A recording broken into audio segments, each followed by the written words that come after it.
Chapter 843. A Magister's attack was indeed extraordinary. There was no need for cumbersome incantations. With a simple wave of his staff, the surrounding explosive elements immediately surged and gathered crazily.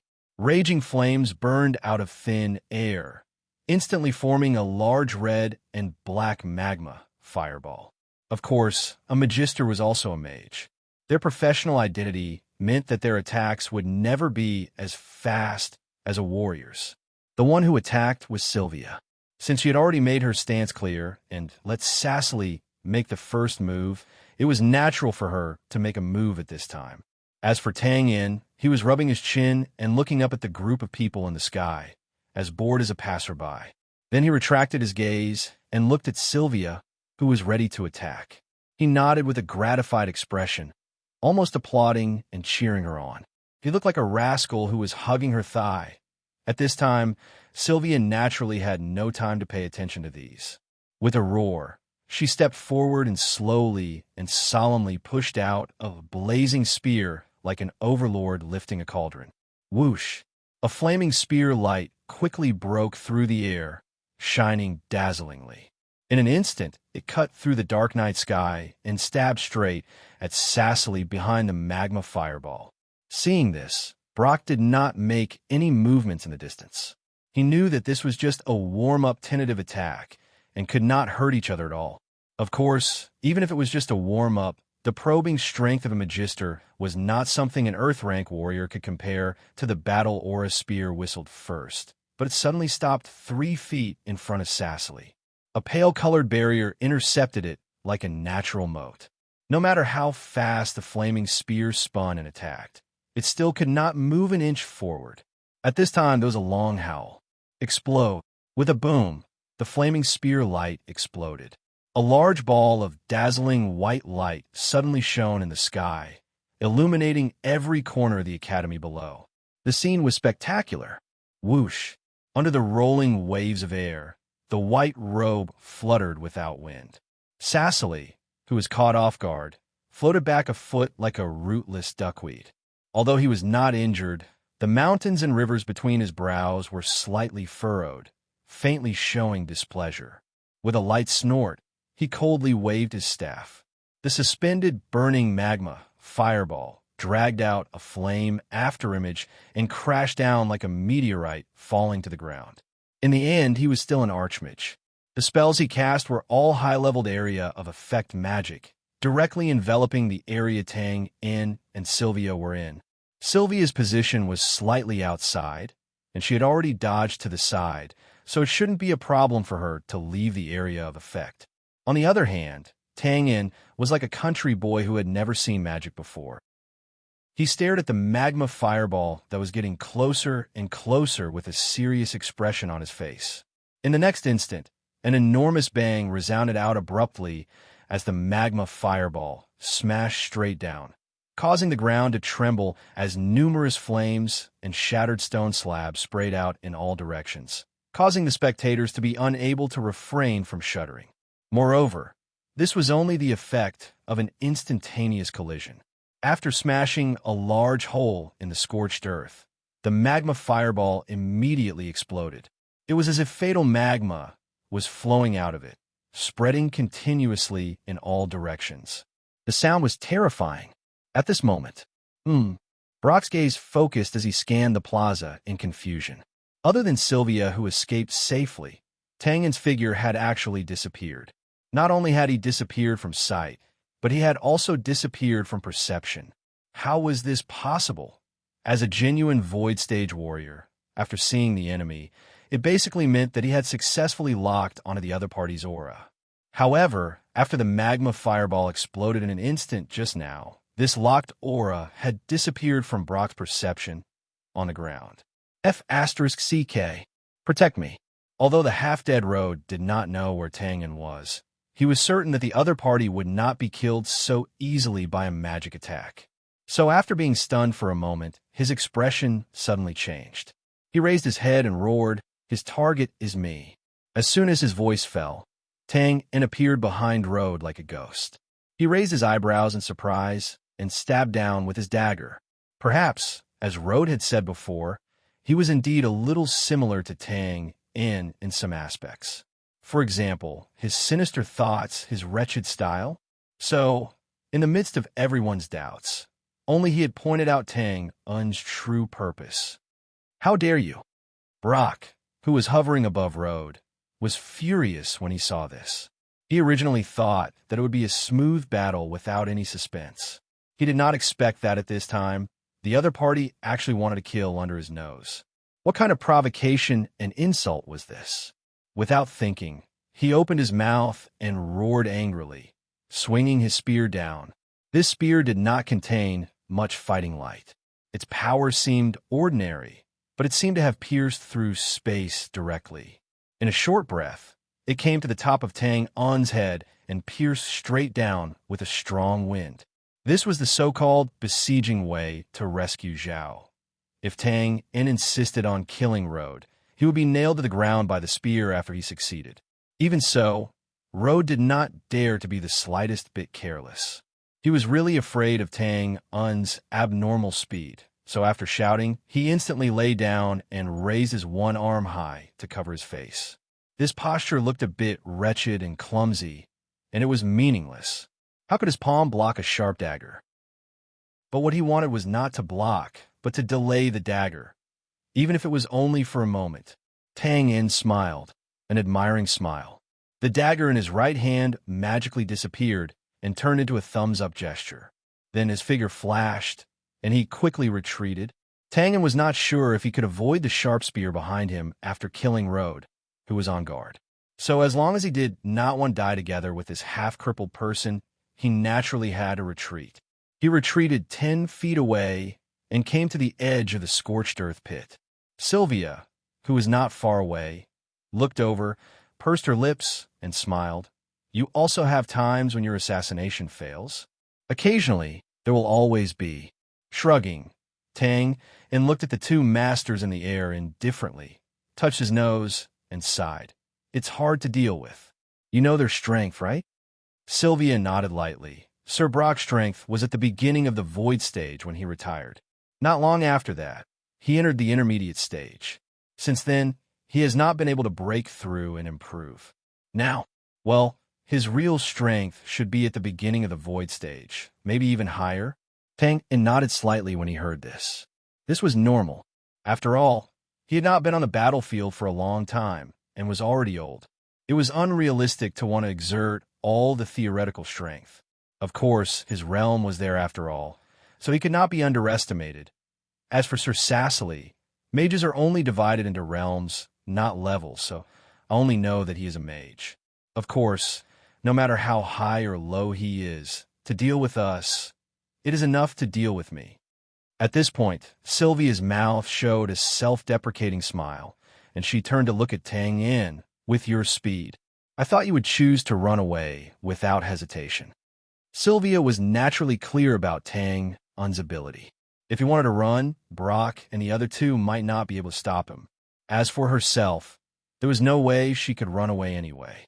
It could be said that when she expressed her position just now, it was actually to block her own escape route.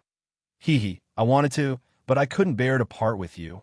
Squinting his eyes, Tang In was muttering to himself as he habitually spoke nonsense. He was hesitant, which was rare. Sylvia's delicate body stiffened when she heard this, but she eased up in an instant. Her expression was cold and embarrassed. She unconsciously tucked a few strands of long hair in front of her forehead behind her ears. Then you can die first. This feminine signature move was paired with an extremely strong posture. It was contradictory, yet harmonious, faintly forming a different kind of charm, wild and gentle beauty. Unfortunately, Tang In did not see or hear it. Looking at the two people in the sky, Brock and the other one who were about to attack again, he muttered to himself, how can I completely anger them? Anger. Stunned, Sylvia looked at the obviously absent-minded Tang In and could not help but show some unconsciously annoyed. She said harshly, aren't you very good at scolding people? Try scolding them or cut off one of their hands. Well, if you can get close. Tang In was surprised. Although he vaguely felt that Sylvia's mood was a little strange, he did not think too much about it. He touched his chin and shook his head. No, scolding people is about exposing their shortcomings, but I'm not familiar with them, so I can't do it at all.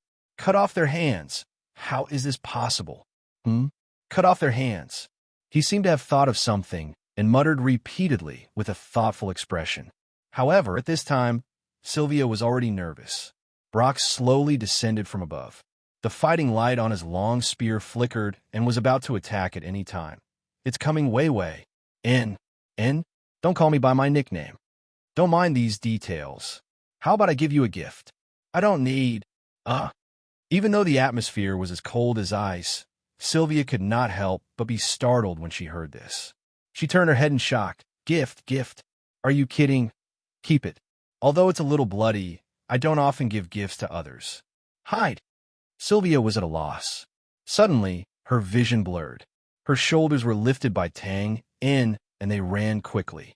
In a breath, they ran for hundreds of feet. The sound of the wind whistled in their ears. In the distance, an extremely pure and holy spear light fell like a comet and directly hit the place where they were standing just now. The soil and stones splashed in the violent explosion. A clear voice continued to speak in their ears. Since this is your idea, then I'll give you a palm. Well, if I'm lucky, I'll try to get you a gem. Don't all women like this? What kind of nonsense is this? Don't worry, I'll do what I say.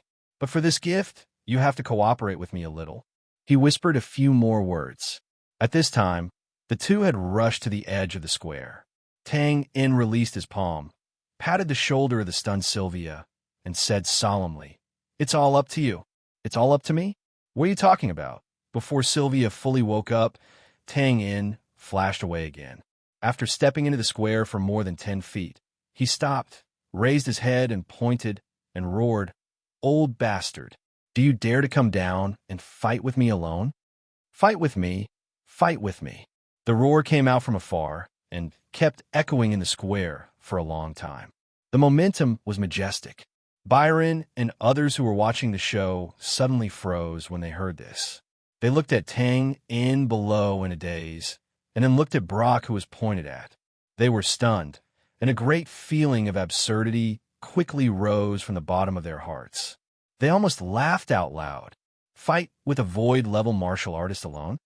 This guy's head wasn't squeezed by the door, right? Even seeking death is so cool. Brock, who was watched by everyone, twitched the corner of his mouth, and his expression was a little absent-minded for a moment. After so many years, he didn't expect that someone would challenge him directly, and an Earth-level martial artist. He shook his head slightly and looked down at the clamoring Tang In as if he was looking at a clown.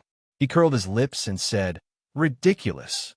As soon as he finished speaking, he swung his spear. Dozens of auras appeared out of thin air and fell one after another according to a certain pattern, instantly covering a large area. You still don't dare. With a long laugh, Twain's figure flashed on the ground like a ghost, stopping and changing directions. After drawing a few strange arcs, he instantly left the area covered by the spear aura. He stopped and waved his hand. With a whoosh, a blood-red sword went against the sky and went straight to Cecily. This was the sword that Rode had previously cut off with his arm. It was unknown when it was in Tang In's hand and was thrown out as a hidden weapon. Why don't you take him with you? I don't mind.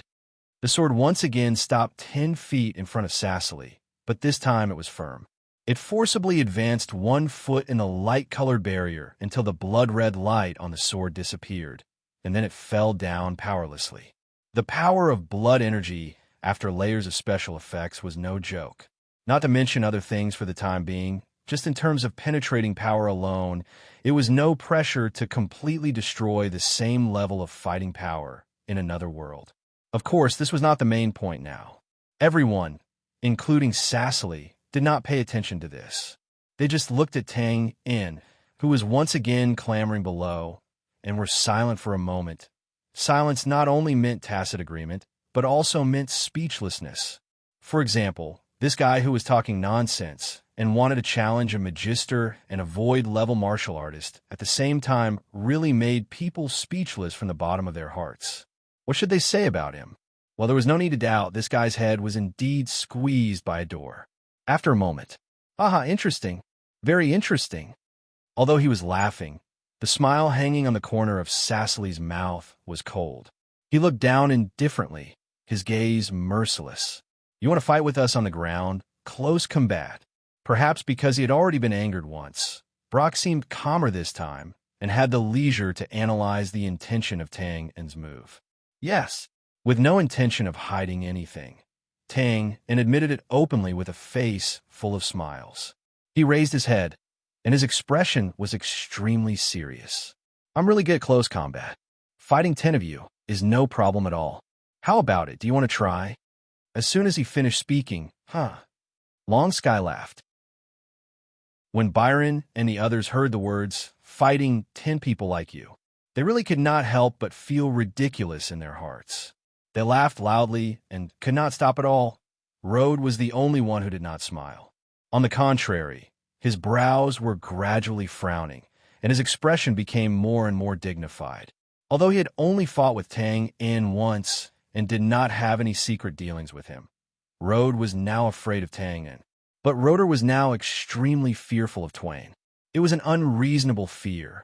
He knew how ruthless Twain was, and such a person would not do meaningless things. There must be a reason for him to talk nonsense now. Was he trying to provoke him? No, Brock was not a group of pigs like Byron. He had experienced hundreds of battles. How could he give up his advantage just because of a few words from the other party and take risks foolishly? Tang En should also be very clear about this. So what was the reason? Rubbing his eyebrows, Rode, who was puzzled, inadvertently raised his head. His line of sight crossed the scorched pit, crossed Tang En, and went all the way to the edge of the square. His gaze suddenly froze. Under the dark night, there was a blurry figure in an extremely awkward and strange posture. The body leaned forward, kneeling on one knee. Both hands were placed on the shoulders, holding the end of the spear tightly. The curve of the whole body was extremely exaggerated and full of tension. It was like a horse pulling a carriage or an old ox plowing the land, squeezing out every trace of strength in the body with all its might in order to erupt with violent brute force in an instant. Sylvia? What was she doing? Luo was stunned for a moment, but the banter on the side continued. Brock stopped smiling and shook his head helplessly. "To be honest, I admire your confidence, although I don't know where it comes from," Cecily interrupted. "After killing you later, I will order someone to cut open your heart and carefully find the source of this arrogant confidence." After a pause, Brock shook his head and laughed. He slowly raised his spear, and the fighting light was faintly visible. "That's it. The farce should be over now." As Rode expected, Brock did not fall for Tang En's scheme at all. He did not even explain. He did not need to explain at all. Not to mention that in his eyes, Tang En was not qualified. Even if he was an opponent he admired very much, he had no reason to give up his natural advantage and stand on the same starting line as his opponent in order to seek so-called fairness. This was not fairness, but stupidity. Tang En did not look disappointed when he heard this. He jumped a few times on the spot, raised the dark dagger in his hand at Brock, and grinned. "Do you believe it? The next moment, it will blind your dog eyes." "Ha!" The corners of Brock's mouth were slightly dry, and he chuckled silently. He had lost the interest to speak again and was about to wave his spear down. But at this moment, his expression suddenly froze, and his gaze swept back and forth below. That Tang En actually disappeared under his nose again. What the hell is going on? Understood, I understand. Be careful. Just as Brock was wondering if Tang En had disappeared again, a shrill warning suddenly resounded through the night sky. Rode leaned forward and stared at the edge of the square with a horrified expression. It was still there. Sylvia's awkward and strange posture that she had maintained for a long time was instantly released. A large area of the floor beside her suddenly collapsed. She stomped on the ground, lowered her arms, and shrugged her shoulders. The spear behind her suddenly swung forward, drawing an ear-piercing whistle in the short distance. And at this moment, Tang En, who had just disappeared, stood on the tip of the spear like a ghost. Go! With an extremely sharp and deformed roar, Sylvia's figure was completely stretched out. Her resolute face was a little distorted, and drops of sweat were densely scattered around like raindrops. There was no fighting energy, no skill. This was an absolute explosion of pure strength. In this world, Xiao Weian was probably the only one who could unleash such an unreasonable attack. In the next moment, Tang In was directly sent into the sky by the overbearing power on the spear. Behind him, the spear that could not be retracted at all smashed into the ground in front of Sylvia. Boom! Sylvia's figure was thrown out by the rebound force at the first moment. Even she could not control the power that had accumulated to the extreme. The ground below was once again ruthlessly ravaged, and a large area collapsed like an earthquake. Feeling the tremor of the ground below, Rhodes' body was also trembling. He really understood. The reason why Tang In spoke so arrogantly just now was to attract the attention of everyone present. And in fact, he did do it, so Sylvia had been quietly accumulating power on the side until now. Until the explosion, no one noticed. He had fooled everyone. Looking up and looking at Tang In, who was directly in front of Brock, Rhodes' expression could not help but be in a trance. Close combat. This is the close combat you've been asking for. But can close combat in the sky and on the ground be the same? Tang In did not consider Rhodes' question, at least not now. He was feeling the speed and passion brought about by the extreme wind speed. He was so excited that he almost could not control himself until Brock's stupefied face appeared in his line of sight. He stretched out his hand and waved the dagger, and the bloody light instantly erupted. Brock did not know whether it was because he could not believe his eyes or because of the bloody light of the blade, but he subconsciously looked away. He laughed wildly. Huh? I told you, it will blind your dog eyes. Chapter 844. Huh? I told you, it will blind your dog eyes. Tang In's wretched scheme, coupled with Sylvia's unsolvable violence, finally sent the bloodlight dagger to an unreachable height in one fell swoop. At this time, arrogant, the roar shook the air, and Brock was finally furious. His face was gloomy as he swung his spear.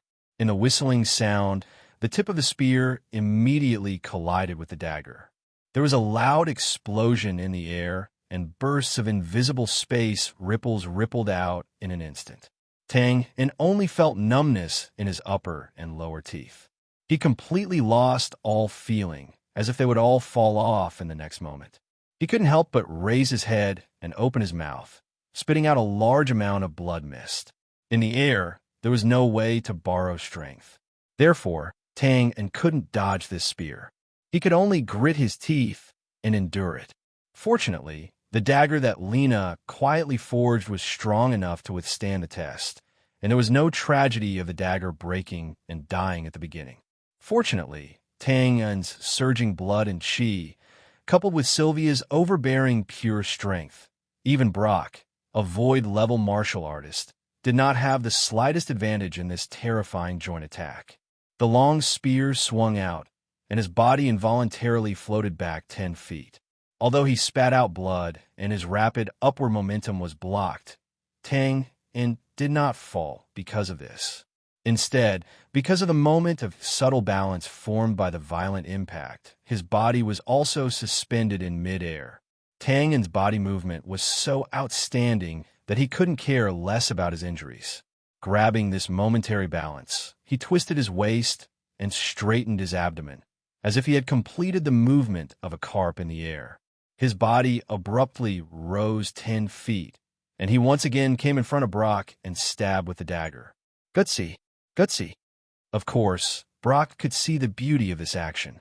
At the same time, he also knew that Tang In's move was to send himself to an absolutely dangerous situation where he would either live or die. At such a height, he couldn't fly in the air. As long as he fell, there was no way he could survive. Of course, appreciation was appreciation. Looking at Tang In, who was standing straight with him, Brock, who was already angry, looked calm and pitiful. He straightened his spear and stabbed out, "Go down." There was no need for exquisite spear techniques or much battle chi. Brock believed that as long as he forced the other party away, this Tang and would fall directly because he had no support point. In the end, without a void-level cultivation base, how could someone like him come to the sky? Although his life was hanging by a thread, Tang and didn't show the slightest panic on his face. On the contrary, he grinned and said, "Ha, thank you." His upper body slightly swayed to dodge, and he stretched out his hand to lightly press on the spear body. His figure actually flashed again like a ghost, arriving behind Brock. In an instant, blood-colored blade lights that were as dense as the stars in the sky exploded with a loud bang. Killing intent filled the air, directly enveloping the surrounding area. How is this possible? Brock was shocked when he saw this. Then his rich experience on the battlefield made him subconsciously move his palm forward, grab the middle of the spear, and turn around to counterattack. The natural length of the spear was not suitable for close combat. Therefore, although Brock grabbed the middle of the spear and used it as a long sword, it was inevitable that it would be a little awkward. Therefore, the situation was suppressed for a while. Oh no, he still used his close combat ability. Rhodes' heart sank when he saw this, and he secretly cursed. At the same time, he couldn't help but be full of doubts. Strange, how did he stay in the air? Void battle? Void battle. Void level. He is a void level warrior. The thoughts of Byron and the others were much simpler. They lowered their heads and looked at Twain, who was engaged in a fierce battle with Brock in the air. Twain was rolling and rolling, but he did not fall. They immediately thought of this terrifying possibility and could not help but scream. "Shut up! What are you panicking for?" Sassily shouted unhappily, and then looked down at Tang, who was fading in and out. After carefully observing, his eyebrows suddenly raised. "No, there's a problem. Bullshit void level." Compared to everyone's doubts and guesses, Brock, who was in the middle of it, had gradually recovered from the shock, and his expression became extremely ugly. Others might not understand, but he was naturally very clear. This Tang and didn't have the ability to fight in the void. The reason why he didn't fall now was entirely because of him waving the dagger to collide with the spear, gently pressing the spear with his hand, and punching and kicking at close range.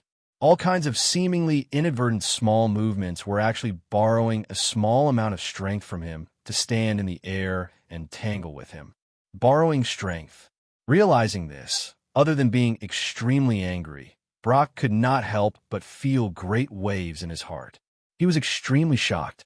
Rhodes' words that he didn't care much about before also echoed clearly in his ears at this time. This person's close combat ability is very strong, and boundless. So if it's not necessary, it's best not to let him get close. Damn, he's really boundless. Taking a deep breath, Brock narrowed his eyes and looked at Tang, who was flashing around like a ghost, and a determined look flashed in his eyes. "I have to admit that you have indeed brought me a lot of surprises and trouble. I have fought in this way for most of my life, and this is the first time I have seen it. But let's end it here." His gaze sharpened. Roar. Suddenly raising his head and roaring, Brock suddenly withdrew his spear momentum. In an instant, the blood-colored blade light that filled the sky directly invaded. Poof! Tangen's figure appeared in front of Brock. The dagger in his hand pierced through the battle energy armor and pierced into the right side of his chest. Blood immediately gushed out. However, Brock didn't seem to feel it. His vulture eyes and Tang looked at each other, and his chest suddenly rose and fell. Pure and holy battle energy surged out of his body, instantly illuminating the dark night sky and Tang's somewhat pale face. He opened his hands wide, and the battle energy was like a raging tide, slapping in all directions. Get lost! At such a close distance, Tang couldn't avoid it. He just adjusted his position slightly, and his body seemed to be hit head-on by a galloping horse. With a bang, he jumped high into the boundless night sky and flew out while vomiting blood. It's over. What a pity. Rhodes shook his head slightly with a look of regret on his face. If they were on the ground, with this Tang's close combat ability, as long as he entered his battle rhythm, it was unlikely that he would give others a chance to erupt their battle energy. But this was the sky after all. While attacking, he had to borrow strength. It was inevitable that he would be careless. This also gave Brock the opportunity to risk injury and send him flying with all his strength. What a pity. It's rare to meet such an interesting opponent. He didn't die in my hands, but he felt his death. He laughed loudly. Ha, he's dead now. Needless to say, he's going to be smashed into meat paste. This is what happens when you go against the Divine Palace. Ha! Unlike Rhodes' somewhat regretful attitude, Byron and the others who knew the details from Sassley were ecstatic when they saw Tang being blasted out like a cannonball without any possibility of survival. They were relieved and couldn't help but laugh at him. They finally vented the stuffiness that had been in their chests for a long time. Phew! We've finally eradicated this disaster. We can also go back in peace. Oh wait, why is he coming toward us? Previously, Brock had lowered his altitude a little in order to attack, so Sassley, Byron, and the others were higher in the air. Now, with the uncertain questioning of a bishop, everyone lowered their heads in shock. Only then did they realize that Tang, who had been sent flying, was actually coming toward them. It's a coincidence, right? He shouldn't have been able to reach us before falling down. But this speed, it doesn't seem right, idiot. Attack quickly. While they were puzzled and guessing, Brock, who was below, was livid. He flew over and roared with thunder. His expression was both angry and anxious. Brock couldn't be blamed for being like this. This was because when Tang burst out his combat energy, he had curled up into a ball and jumped up on the spot. Previously, he had wondered what the purpose of this action was. Now, seeing Tang flying quickly towards Sassley and the others, how could he not understand? The best close combat opponent for a warrior was, of course, a mage. In other words, this guy's target from the beginning was not him. He had become a springboard for nothing, and he had successfully borrowed his strength to send him directly up. F***CK. Haha, it's too late. With a long laugh, Tangen's curled-up body spun and stretched in the air. He directly came to the sight of the stunned Byron and the others. At this time, his facial features were bleeding and his body was covered in blood. He looked like a vicious ghost that had just climbed up from the abyss of hell. He grinned, and traces of blood hung from his teeth. Hee, let's see where you can hide. Chapter 845. Everyone would more or less have nightmares that they did not want to recall. To Byron and the others, watching in fear as more than half of the northern shrine collapsed, watching in anger as countless believers rioted, and fearfully waiting for the judgment court's news to descend upon their necks, were undoubtedly nightmares that they didn't want to think about recently. But now, looking at this ordinary young man who looked like a ferocious ghost and smiled like a devil, they realized that everything was clear. They suddenly realized that those were just trivial matters. It was this person who had single-handedly created all the nightmares they had mentioned above. It was also this person who had been causing trouble for them at all times, cutting off their future and directly threatening their lives. It turned out that he was the biggest nightmare. Of course, only Byron and the others had these feelings. Sassley did not have them. He frowned as he looked at Tang, and who was charging towards him. He only felt that this hothead had brought a little too much trouble. He did not like these troubles, so he waved his hand indifferently. The huge magic crystal at the top of his magic staff instantly bloomed with brilliant light. Then, rays of light, swords appeared out of thin air around his body. They spun densely, like stars surrounding the moon. The scene was dreamy and magnificent. He raised his staff. Go! Whoosh, whoosh, whoosh. Countless spinning rays of light shot out at the same time. It was as if a Milky Way was hanging upside down in the sky. Old bastard, Tang, who had his back facing him, did not need to look back to know who had launched this attack. He took a few steps in the air and suddenly reached out his hand to slap Byron's magic shield, who was closest to him. With a bang, the shield vibrated. With this force, Tang regained control of his body. He shook slightly, and when he appeared again, he was already standing on the magic shield of another bishop not far away. At the same time, Byron was also awakened by this slap. Before he could scream in horror, his vision was filled with countless rays of light that were rapidly shooting towards him. He opened his mouth and stood dumbfounded on the spot. Fortunately, with Cecily's exquisite mastery of magic, he naturally would not make a mistake like killing each other. He frowned slightly and moved his magic staff. Turn. Countless rays of light drew a beautiful arc in front of Byron and quickly changed direction, once again chasing after Tang Un. Although the sword light was fast, Tang Un's speed was not slow either. Without waiting for the sword to reach him, his figure flashed again and landed precisely on the head of another bishop. He gestured with his hand and laughed. "Haha, come on, come on." Cecily's old face instantly darkened.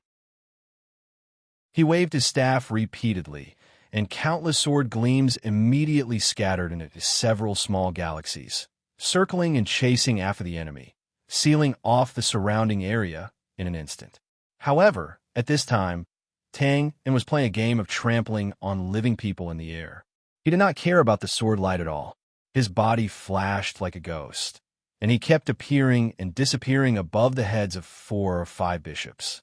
No matter how fast the sword light was, it had to be controlled by a person. Therefore, if one wanted to attack successfully, one must first react quickly. However, in front of Tang Un's dizzying and abnormal speed, Cecily's reaction could not keep up at all. Therefore, even though he had several galaxies in his hands, he could only return empty-handed. Even Tang Un's figure would occasionally appear on the elemental sword light, walking calmly and arrogantly. Perhaps it was because he was in the mood to play. Long laughter came from all directions in the air. It was erratic and very joyful. This scene made everyone present dumbfounded. One must know that they were in the air, and Tang Un did not have the ability to fly. In other words, if he made a mistake in his choice of position, or if he went overboard, the result would be meat paste without any suspense. But even in such a situation, he was still trying to attract hatred. Sylvia, who was looking up from below, had the corners of her eyes twitching. She was clear about Tang Un's ability. Otherwise, she would not have agreed to that seemingly ridiculous idea just now. However, knowing was one thing, actually seeing it was another. Looking at Tang Un's dangerous and flirtatious dance in the air, she unconsciously stroked her left chest. Her heart was beating faster and faster below. She shook her head and sighed. This guy is really playing like this. In the distance, Rode was also watching in a daze. After a while, he lowered his head, exhaled a turbid breath, and muttered to himself, "This is a F***king lunatic." For Rode to admit that he was a lunatic, there was no doubt that he was crazy to a certain extent. At this time, Cecily, who was at the center of it all, also showed signs of going crazy. His gloomy face looked like it could drip water directly. Finally, after another failed attack, he could not help but roar. "Are you all dead? What are you standing there for? Get out of my sight." This sentence was naturally directed at Byron and the others. No matter how fast Tang Un was, he still needed a springboard. If they had not stood there foolishly and allowed him to step on them, not to mention being so arrogant, Tang Un would not even have a foothold and would have fallen long ago. And it was precisely because of these people that some of Cecily's large-scale and powerful spells could not be cast at all. It could be said that Byron and the others had become useless teammates again this time. Yes. Byron and the others finally came back to their senses and couldn't help but curse Cecily in their hearts. It was clearly his fault, yet he still had the cheek to blame them. What bullsh***** Archmage. Of course, on the surface, they still nodded repeatedly in agreement and waved their staffs to leave. But in the next moment, a pale barrier suddenly appeared 10 feet in front of Cecily. At the same time, Tang Un's figure appeared, brandishing his dagger as he advanced. At this time, he no longer had the playful look from before, and his face was solemn.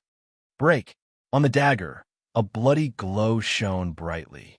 The icy killing intent that carried the bitter smell of blood instantly dropped the temperature of the surrounding area to the freezing point. Although the pale barrier that blocked Sylvia's spear and Tang Un's sword slightly slowed down Tang Un's advancing speed, it could not stop Tang Un's indomitable momentum of thunder and was about to collapse. At this time, the countless sword rays were still circling above Byron and the others in the distance. His target is me? Seisoli suddenly came to a realization, and then an uncontrollable anger quickly rose from the bottom of his heart. This feeling was similar to a lion being poked in the face and provoked by a sheep. There was some disdain, but more of it was the monstrous anger of having his authority belittled. Good, good, good. Since you're courting death, I'll fulfill your wish. Seisoli gnashed his teeth and waved his magic wand with a twisted face, while Tang was breaking through. He calmly put on a magic shield for himself. The pale barrier was only an external defensive shield. The magic shield that could really block damage was, of course, the magic shield. Putting on a magic shield before battle was also the first iron rule that all mages had to bear in their hearts after becoming a mage.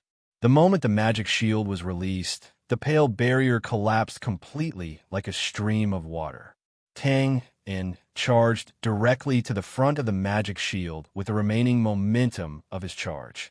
Without hesitation, he stretched out his hand and brandished his dagger, stabbing it rapidly. Ha! Seisoli's lips curled into a disdainful smile when he saw this, and he chuckled silently. His magic shield was at the level of an archmage. Even Brock might not be able to break it in a short time, let alone a mere earth-rank warrior like you. You really don't know what you're talking about.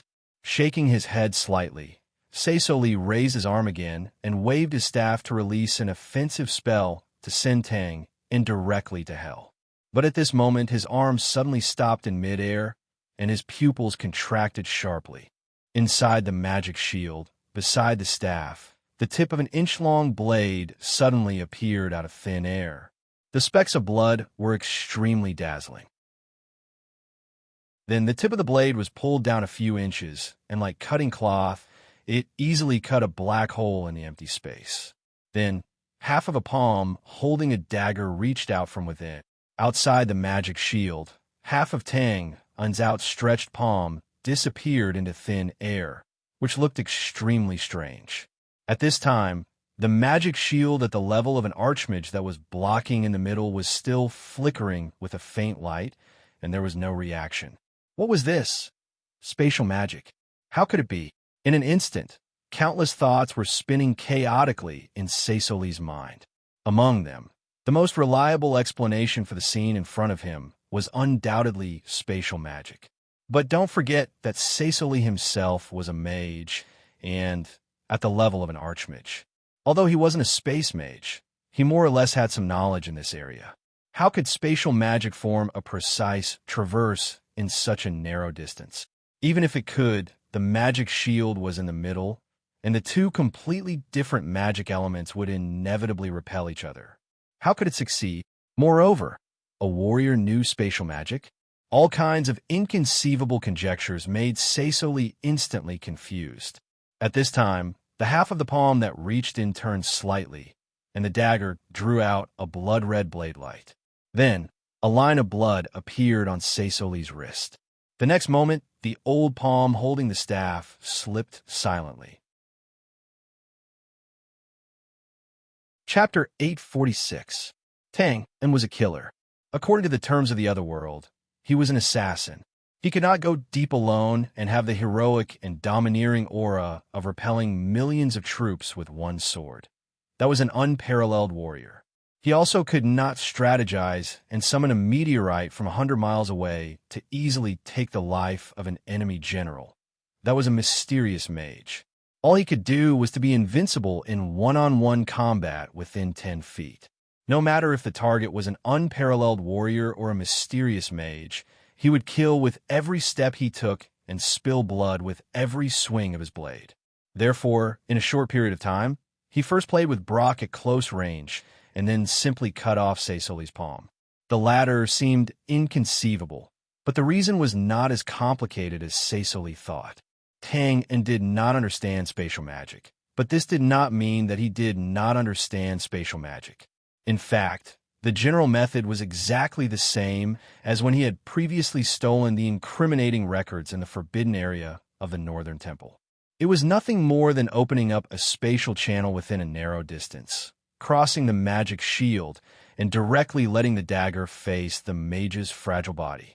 Of course, it was easy to say, but in reality, it was undoubtedly as difficult as ascending to the heavens. Otherwise, even an old fellow as strong as Seisoli, who had lived for hundreds of years, would not have been hit directly in a face-to-face encounter. Tangen was only constantly exploring this attack method. The spatial distance he could control now was still very limited.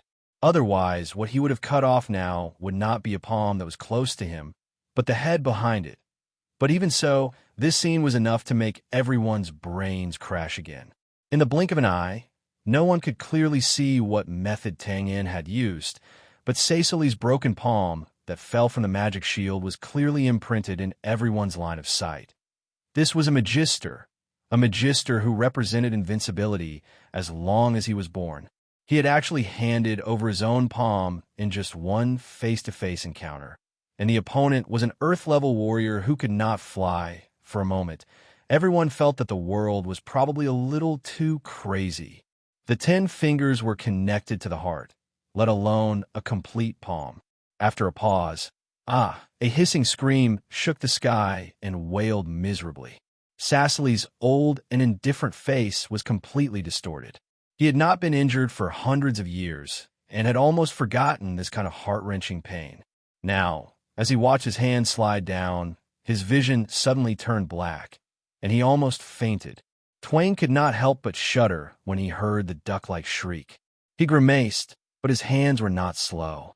He lowered his body and grabbed the old hand that was holding the magic wand tightly. Then he stepped on a magic shield with both feet.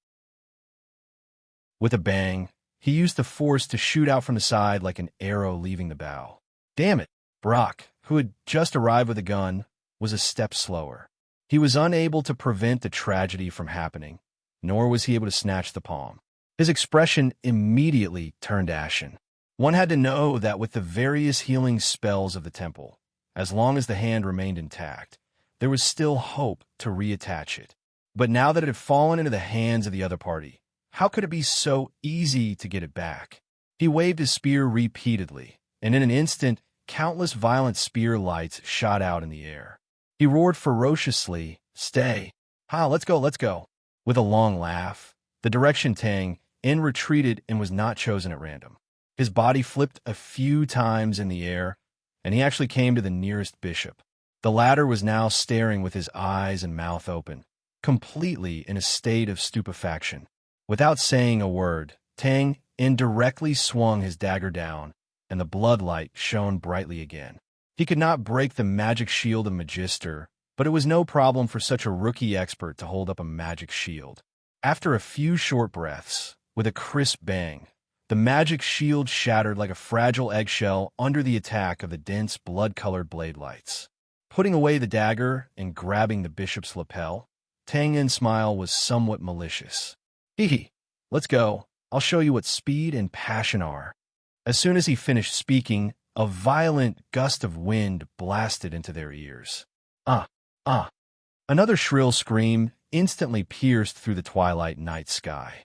Tang Yin and the bishop were upside down, and like comets falling to the ground, they plummeted rapidly against the biting cold wind. And at the position where they were standing just now, countless violent spear lights whizzed past, and they were one step too late again. Where do you think you're going? With an earth-shaking roar, Brock, who had been schemed against in succession, went completely berserk. He swung his spear, and a thick cylindrical spear light followed the falling trajectory of the two people and chased after them rapidly. In an instant, Tang Yin and the bishop were in front, and the cylindrical spear light was behind them. The speed of the two was almost the same, and one in front and one behind. They launched a desperate chase in the air. Sylvia, who was below, originally wanted to come to their rescue, but when she saw the situation, her expression changed. Tang Yin and the bishop's falling momentum was too fierce. Even if she had the intention to rescue them, the success rate was definitely not high. Coupled with the cylindrical spear light behind them, she would definitely die if she threw herself in. After hesitating for less than a second, Sylvia gritted her teeth and decided to rush to the rescue. This had nothing to do with anything else, but because the two were still in a state of cooperation, and she had never had the habit of abandoning her companions. However, after only a few steps, Sylvia's footsteps paused. In the sky, Tang In was swooping down and waving his hand at her, indicating that she should leave quickly, as far as possible. This was not sacrificing oneself for righteousness and generously dying for justice. It should be known that these righteous actions were seriously inconsistent with Tang On style. Whoosh! Don't King scream like a ghost. In the biting, cold wind, Tang In's words had just left his mouth, but they were immediately blown away. And the target of his words, which was the bishop, was still screaming hoarsely with his eyes closed, like a pig being slaughtered. He did not hear what Tang In was saying at all. Ck. Tang In looked back. In his blurred vision, due to the wind blowing his tears, the extremely eye-catching cylindrical spear light behind them did not seem to have any intention of getting closer. Then he clamped the bishop's legs and feet with his legs. With a fierce look in his eyes, he used the strength of his waist and abdomen to forcefully turn the two of them upside down. A slap was thrown. Slap! I said. Stop King screaming. The shrill screams suddenly stopped. The bishop subconsciously opened his eyes and covered his face. He looked at Tang In, who was close at hand, with a face full of horror. I know my hairstyle is very handsome now, but brother, don't look, there's no time. Stroking his broom hair, Tang In sighed helplessly and pointed at his feet. If there's no accident, about 15 seconds later, we'll fall and become a pile of shit. Don't scream. You don't want to die either, right? The bishop nodded desperately. Very good. We've reached a preliminary consensus. Patting the bishop's shoulder, Tang Un's expression suddenly changed. He shouted angrily. Then why the Ck are you looking at us like a fool? Don't you know how to fly? Hurry up and cast your magic. Yes. I can fly. He shouted in surprise. Under the fear of falling and becoming a pile of shit, the bishop's brain turned into a pile of mush. Tang In relied on the rapid changes in his expression and tone to easily control the bishop's fragile state of mind. If it was under normal circumstances, the bishop who hated Tang In to the core, although it was unlikely that he would perish together with Tang Un, he would at least hesitate for a while and delay for some time. And when that time came, the outcome would be hard to say. Glancing at the ground that was getting closer and closer, Tang Un's eyes twitched a few times. He raised his hand again and patted the back of the bishop's head. With a bang, he said impatiently, If you know how to fly, then fly. What are you screaming for? Yes. The bishop nodded submissively and freed his hands. His lips trembled as he chanted intermittently. Seeing this, Tang In was very nervous, afraid that he would suddenly lose consciousness. Fortunately, flight and magic shield were the life-saving skills of a mage. Although the bishop was abnormally terrified, he still relied on his cowardly instincts and successfully cast this magic. In an instant, Tang In felt his body suddenly become lighter, and the speed of his rapid fall was greatly reduced. But that was all. Their bodies were still falling. Looking at Tang Un's sharp gaze, the bishop waved his hands and explained in fear, It's not my fault. It's really not my fault. We are falling too fast, and with our weight, we can't fly. But at this speed, we won't die. Hearing this, Tang Un's expression relaxed. He raised his head and looked at the cylindrical spear that was suddenly approaching them. He nodded, Well, it's not your fault. He paused and looked down at the ground about 10 feet below them. He squinted his long and narrow eyes. If that's the case, at this moment, the bishop saw the cylindrical spear above his head and his face turned ashen. At this speed, they would not die. At most, they would break a leg. But with this tyrannical spear, they would definitely be dead. Then let's leave it to fate. Huh? Releasing the legs that were clamping down, Tang In reached out and pressed on the bishop's shoulders. His body rose slightly and leaned back. Then he kicked out heavily on the bishop's shoulders. In an instant, screams mixed with the sound of bones breaking could be heard. Two figures flew out, one on the left and one on the right. Whoosh!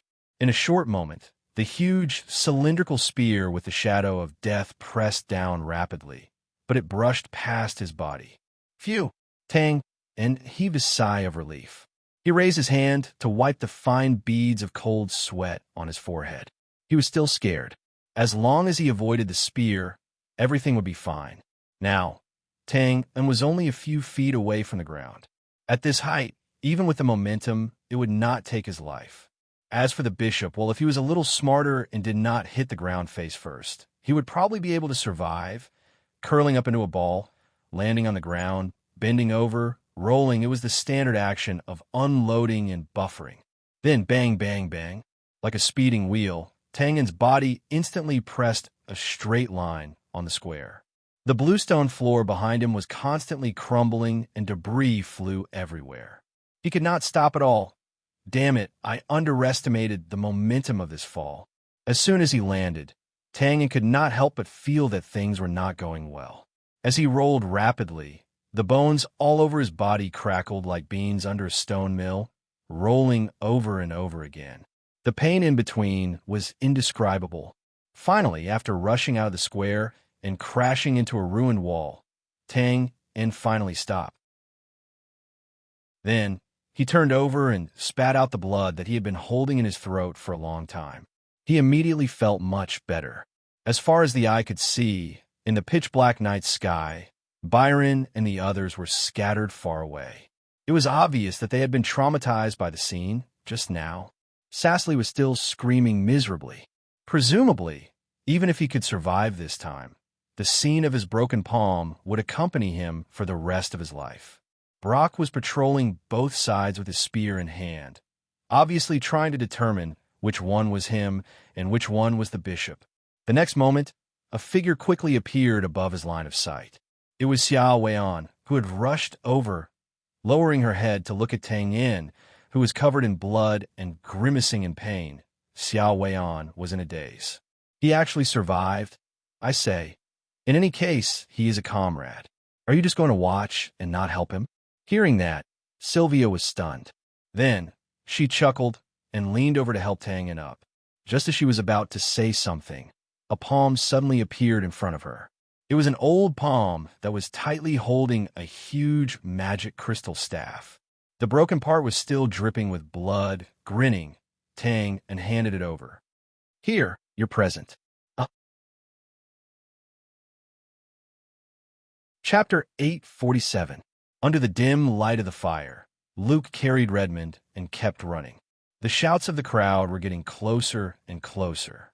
His footsteps became heavier and heavier, and his breathing became heavier. This wasn't just because he kept running, but also because of the bloodstains on the road behind him. It was because of this that more and more people were chasing after him. No matter where he ran, he couldn't shake them off. But Luke didn't have time to clean up these traces, because he was injured, and it wasn't light. After all, he was a long-range archer. Even though he wasn't weak with a sword, he still couldn't compare to Michaud and David, who were experts in close combat. It wasn't easy for him to cut a bloody path through the crowd to get here. But Luke was obviously very dissatisfied with the result. Damn it, why are there more and more people? Something must be wrong. Although we did take a detour, my choice of route wasn't wrong. Taking advantage of the chaos to escape was the best way. All right, there was so much fighting nearby just now. There were beams of light shooting into the sky and magic light swords. Damn, Boss must have made a big move there and got us killed. Sai, what did Boss say about you? Keep a low profile. Keep a low profile. Isn't that what you always say? His long-winded complaints weren't far from the truth. The reason why Luke and Redmond broke into the most chaotic area of the school was to take advantage of the chaos here to escape. But although it was indeed chaotic here, it also made Luke, who had a bad sense of direction, confused and disoriented, and made a lot of unnecessary detours. When Redmond couldn't stand it anymore and pointed out the way, They ran into the guards who had just left the office building and were chased all the way here. From this perspective, it was indeed Tang and who unintentionally got them killed. Of course, their own luck wasn't that good either. Luke, why don't you put me down and run yourself? I'm useless anyway. What are you talking about? Are you trying to slap me in the face? I'm a man of my word. If I say I'll take you out, I'll definitely take you out. Huff. Do you think those small fries behind us can stop me? I'm just playing with them. When I catch my breath, huff. I'll take care of them in a flash. Although he was panting for breath, his words weren't very convincing. But Luke had indeed found a place to catch his breath. It was a narrow path between two conjoined buildings. It was extremely dark and would be hard to notice if one wasn't observant. Thankfully, archers had always had good eyesight, not to mention Luke's innate eyesight. Thus, he still found this place in his panic. He hurriedly cleaned up his tracks and hid inside. After a while, the sound of footsteps could be heard. Where are they? The bloodstains disappeared here, so they must be nearby. Let's go and search these two buildings. After the hasty shout, the sound of footsteps gradually disappeared, followed by the sound of a door being smashed one after another from the side of the building. Sticking his head out slightly, Luke looked around with delight. A bunch of small fries want to catch me? How naive. Old lady, don't you think so? Redmond, who was behind him, didn't agree. He just stared blankly at the back of the path. Luke turned his head in dissatisfaction and subconsciously followed his line of sight, only to be stunned. Who are you? The two ends of the path were connected. Luke and Redmond were standing on one end, and the shout had come from the other side. In his blurry vision, he could see several figures running out of the darkness with spears in their hands. It's over. Redmond's expression turned bitter. In this academy, as long as one had a spear, there was no doubt that they were Temple Knights. At that moment, whoosh, there was a sharp whistle in the air. As if struck by lightning, the person who had shouted first was sent flying backward, instantly pressing down on the figures behind him. But it was already too late. Following the shout, the two buildings on both sides suddenly fell silent. Clearly, the pursuers had noticed them. Putting down his longbow, Luke shook his head and sighed. He turned around and sincerely said, "You said you would let me run first. Does that still count?" At the edge of the square. Here, your present." Sylvia stared blankly at the bloody palm, momentarily speechless. Not long ago, Tang had promised to give her a present. At that time, she hadn't thought much about it. She had never thought that Tang would actually fulfill his promise and give her his palm. From a logical point of view, she had vaguely guessed that Tang actions had a deeper meaning and that giving her his palm was just a convenient thing to do. But now, the reality was that he had promised to give her a present, and she hadn't refused. Then, he had gone up to the heavens to fight to the death, and in the end, he had given her his present while covered in wounds. As long as you want it, as long as I have it. I'll do my best. I'll do my best.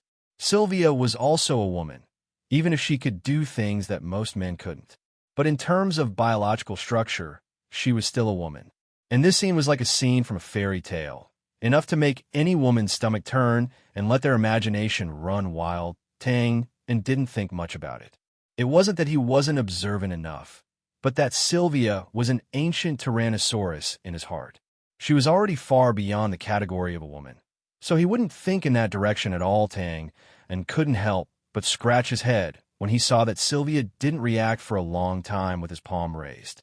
He wondered if the meaning of his present was bad. No matter what, the other party had put in a lot of effort to send him up to the heavens, which allowed him to achieve the goal he had in his heart. But in the end, he had given her a bloody broken palm. It seemed a little unreliable. All right, this thing is indeed a little bloody, and it doesn't look good. But no matter what, this is still the palm of a magus. It's not commonly seen, so it still has a certain collectible value.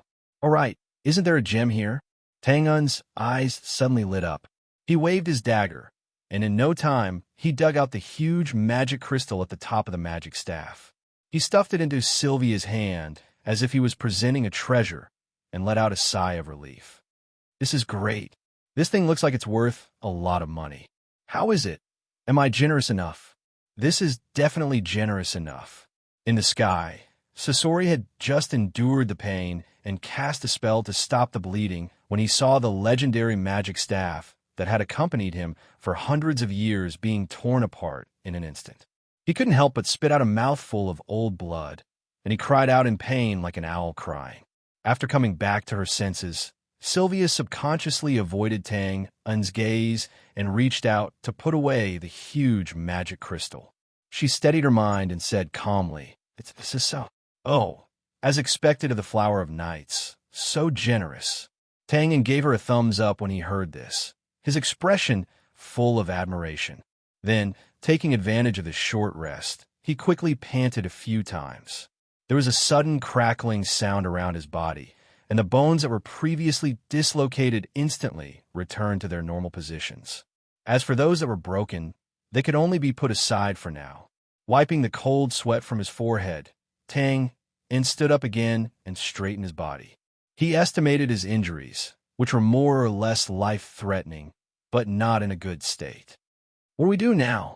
As long as she set her goal, Sylvia never cared about other people's opinions.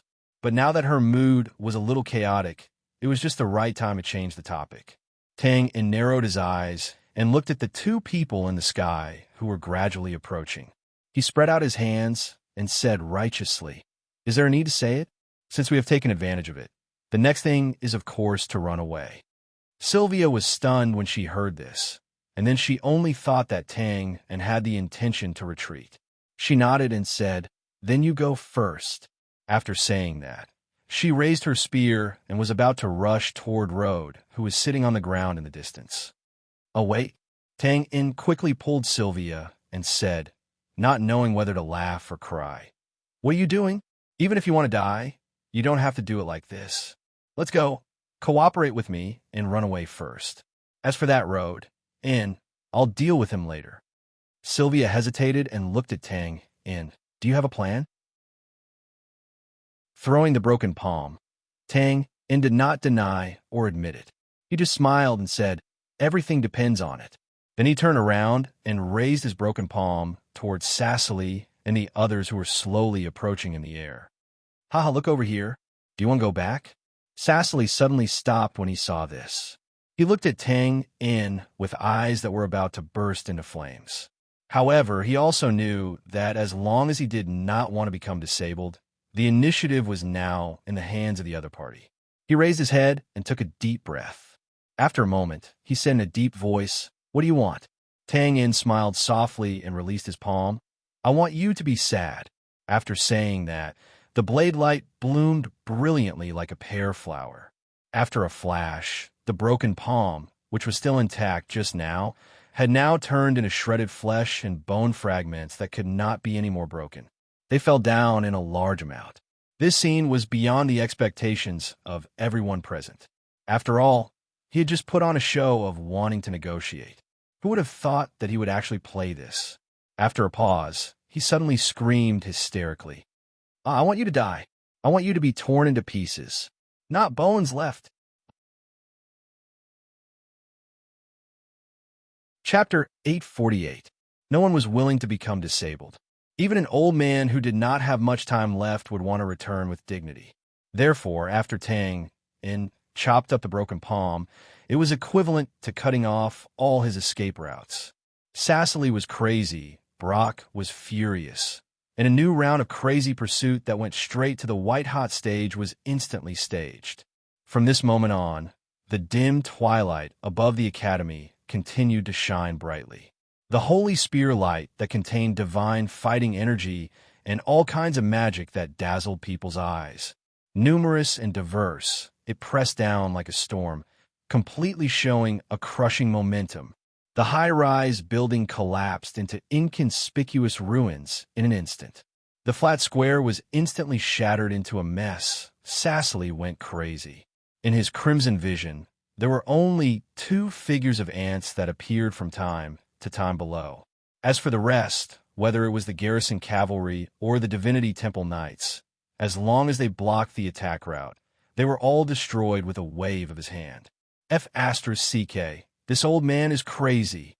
seeing a small group of Divinity Temple Knights directly submerged in the fiery red lotus. Tang In, who originally wanted to go over and take a breath, suddenly had a bitter expression on his face. He grinned and was speechless. Nonsense. Phew. Sylvia's speed was originally not as fast as Tang Un's, and now she was panting under the heavy pressure. Hearing this, she immediately rolled her eyes and said angrily, "You chopped up the hand, and you still don't allow people to go crazy?" He turned around to take a look, and his expression immediately changed. He leaped out and shouted anxiously, "Judgment Light Staff, mid-level area of effect magic. Hide at least 6 feet away." Tangan heard this and quivered. He did not have time to argue. He jumped sideways, landed on the ground, rolled, and flashed 100 feet away in an instant. As soon as the two of them left, a holy staff quickly fell. With a bang, a circular shock wave rippled out layer by layer. The originally flat bluestone ground instantly turned into a scorched pit with a diameter of 6 to 7 feet. Not daring to look back, the two of them merged again and ran wildly. This was their current cooperation. Tang In was responsible for pointing out the escape route with precise control of a small area. Sylvia, on the other hand, relied on her familiarity with the magic of the temple to list out the names of the attacks, the damage, and the safe distance to avoid them. It had to be said that Tang In and Sylvia were indeed the most suitable partners, especially in the face of enemies from the Divine Hall. If it weren't for Tang In, even if Sylvia was extremely familiar with the attack and could accurately avoid the attack range, she would still be forced into a dead end while constantly running away. Without Sylvia, even though Tang In would not have a problem escaping, it would undoubtedly be very difficult for him to carry out his next plan. Fortunately, they were now collaborators. In this way, they formed the running combination that made Brock and the other two furious. Just a little bit more every time. The two of them hated the fact that there were too few experts who came this time. If there were two more, another expert of their level, they would definitely be able to block these two ants who were fleeing in all directions and then tear them into pieces to vent their anger. Unfortunately, there were only 2 of them, and Byron and the others were not of much use. Therefore, even though they were already invincible magisters and void warriors, they could only chase after the other party now. It seemed like they were taking the initiative, but they were also passive and helpless, whether it was Tang In, Sylvia, Brock, or Cecily. Their speed was undoubtedly extremely astonishing. In just a short while, they arrived at the back of the academy with the momentum of a bombardment. Among them, who knew how many innocent passing souls floated up, and the destroyed buildings were innumerable at this moment, Tang In, who was running wildly, suddenly paused and hurriedly stopped his charge. In the sky, Cecily, who was already in a killing frenzy, was overjoyed when he saw this. Without thinking, he raised his only arm and quickly chanted a few obscure syllables, about to release a large-scale magic to cover the area. But before his arm fell, a long spear blocked in front of him first. "Wait, calm down." Brock frowned and motioned for the crazy Brock to look down. The latter stared fiercely at Brock for a few seconds, then reluctantly looked away. He lowered his head and couldn't help but frown. Below, in front of Tang In and Selena, there was a large group of nearly 70 to 80 people from the temple blocking their way. Both sides were clearly unprepared for this encounter. They stopped in their tracks and stared at each other. In the previous crazy bombardment, although some people from the temple had been affected, there were no more than 10 people at most, and most of them were only 1 or 2 people.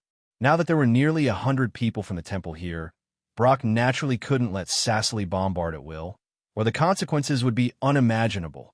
Although the temperature had dropped slightly, how could Cecily's hatred for his broken palm be so easily appeased? After frowning, he roared angrily, "Get out of the way! All of you get out of the way!" With the strength of Tang In and Selena, this ordinary team of 100 people naturally couldn't stop them. Instead, it would tie up their hands and feet, so Cecily simply roared for these people to make way. At this moment, on the ground, they shouted in surprise, "Boss!" Your Excellency Tang In. Ah, Luke? Raymond? You guys are. F***CK, boss. I finally found you. If I was a little later, you really wouldn't have been able to see me. Luke, who was covered in bruises, suddenly saw Tang In. He was overjoyed at first, but then his face turned gloomy, as if saying, "Who dares to be more miserable than me?" Tang In was stunned. Then he looked past the two of them and saw the murderous 100-man temple team not far away. He immediately understood the current situation and decisively stretched out his hand. "Give me Raymond. You think of a way to run first." Boss, you can't be so disloyal." Luke's expression became even more bitter. "I really can't run anymore. Take me with you." The corner of Tang Un's mouth twitched. Then he pointed at the sky with a faint smile. "Are you sure? Do you see those two old men? One is a real void warrior, and the other is a crazy magus. You still want me to take you with me?" Luke opened his mouth and looked up blankly. The next moment, he quickly pushed Raymond to Tang In and turned to run. "Boss, take care of yourself. I think I'm in good shape. I won't be a burden to you. See you later." Hee. Sylvia, who was looking at the sky, glanced at him and couldn't help but chuckle. "Your subordinate," she grinned. "What do you think?" Pondering for a moment, she said, He has a personality." Tang In nodded in agreement. Then he grabbed Raymond's shoulder and sighed. "Yes, he's just a little lacking in humanity. They're all beasts." After joking, Luke quickly ran away. Not far away, the church team listened to Cecily's order and hesitated before making way. They didn't chase after him. Tang In and Selena naturally wouldn't waste any time here. Although Cecily was suppressing his attacks because of the 100-man team, it didn't mean that he would stay like this forever. If Tang In and Selena didn't leave, they might be greeted with a merciless bombardment of spells. They continued to run. The difference was that the team had changed from 2 to 3 people. With one more burden, the situation naturally became even more difficult. The night gradually deepened. At that moment, the school had completely broken away from the temple's control and had turned into a chaotic battlefield. Of course, the gray space wasn't the only one who wanted to fish in troubled waters. The rescue team in the city was also involved at the back of the school, in the theology hall. With a bang, the door of the auditorium was pushed open, and a group of murderous men charged in, reeking of blood and knives. There was a moment of silence before 2 screams of pleasant surprise rang out. "Father! Father! Sob! You're finally here." The boys and girls, who were holding wooden sticks and shovels, quickly threw themselves into the arms of the 2 people who had charged in first. The little boy's mental fortitude was slightly worse.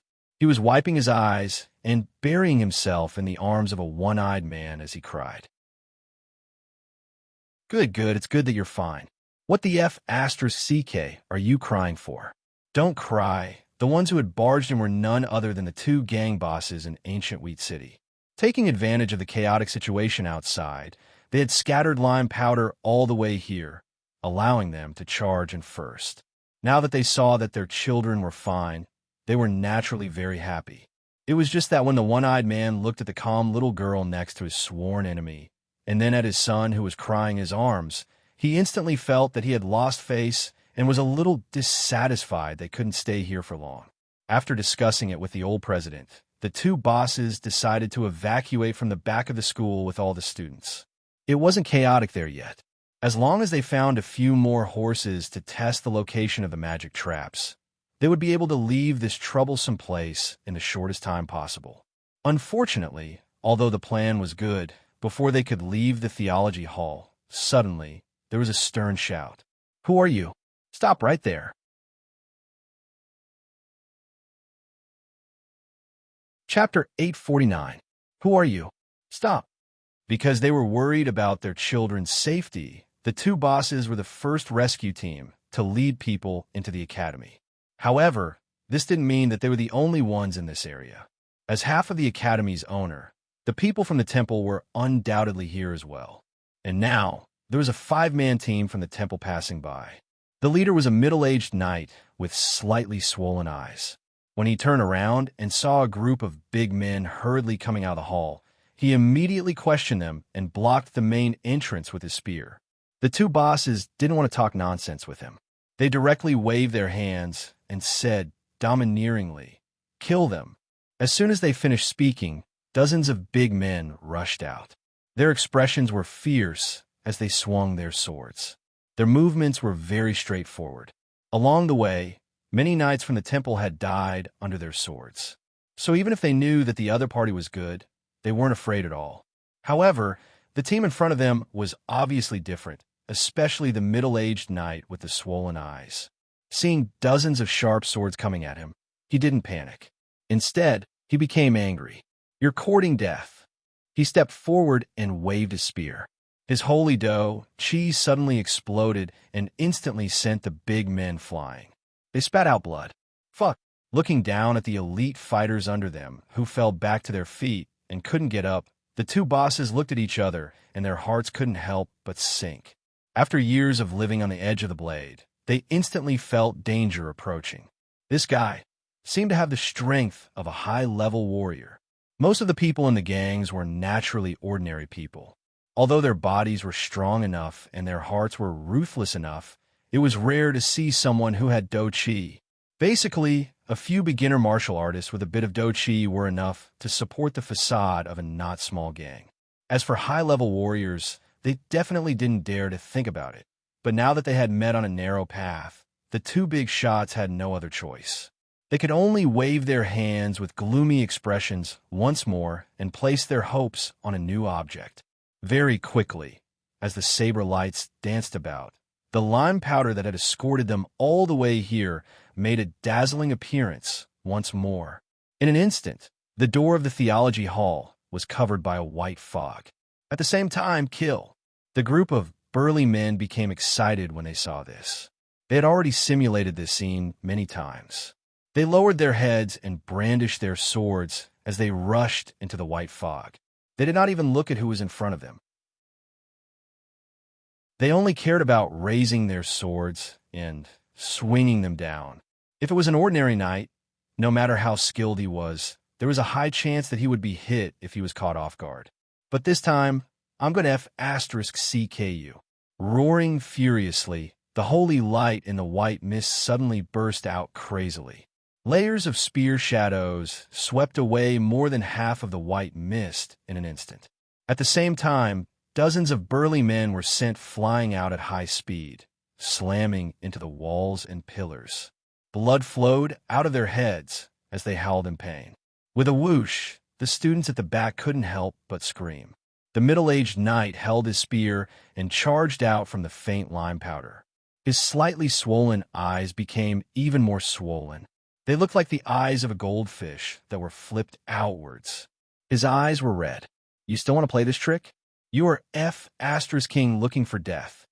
Hearing this rather exasperated roar, the two big shots were first stunned, then their faces were filled with bitterness.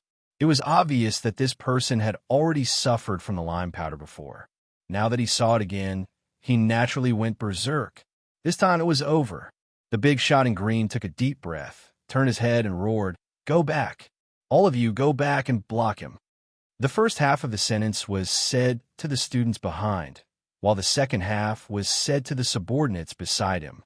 However, the middle-aged knight was obviously in a state of extreme anger. He didn't wait for the students to retreat and was about to charge forward with his spear. At this moment, suddenly, boom! The wall a few feet away from the entrance of the theology hall suddenly exploded from the middle. Dirt and rocks flew everywhere, and two dusty figures rolled out of the hall. They looked very pathetic. The hall instantly fell silent. After a pause, shouts of shock and surprise sounded almost at the same time. "It's you, big brother with a shovel." The two big shots looked at the ordinary-looking young man outside the door. He was the one they had unanimously agreed was timid, but definitely a genius in the gang. They couldn't help but be stunned.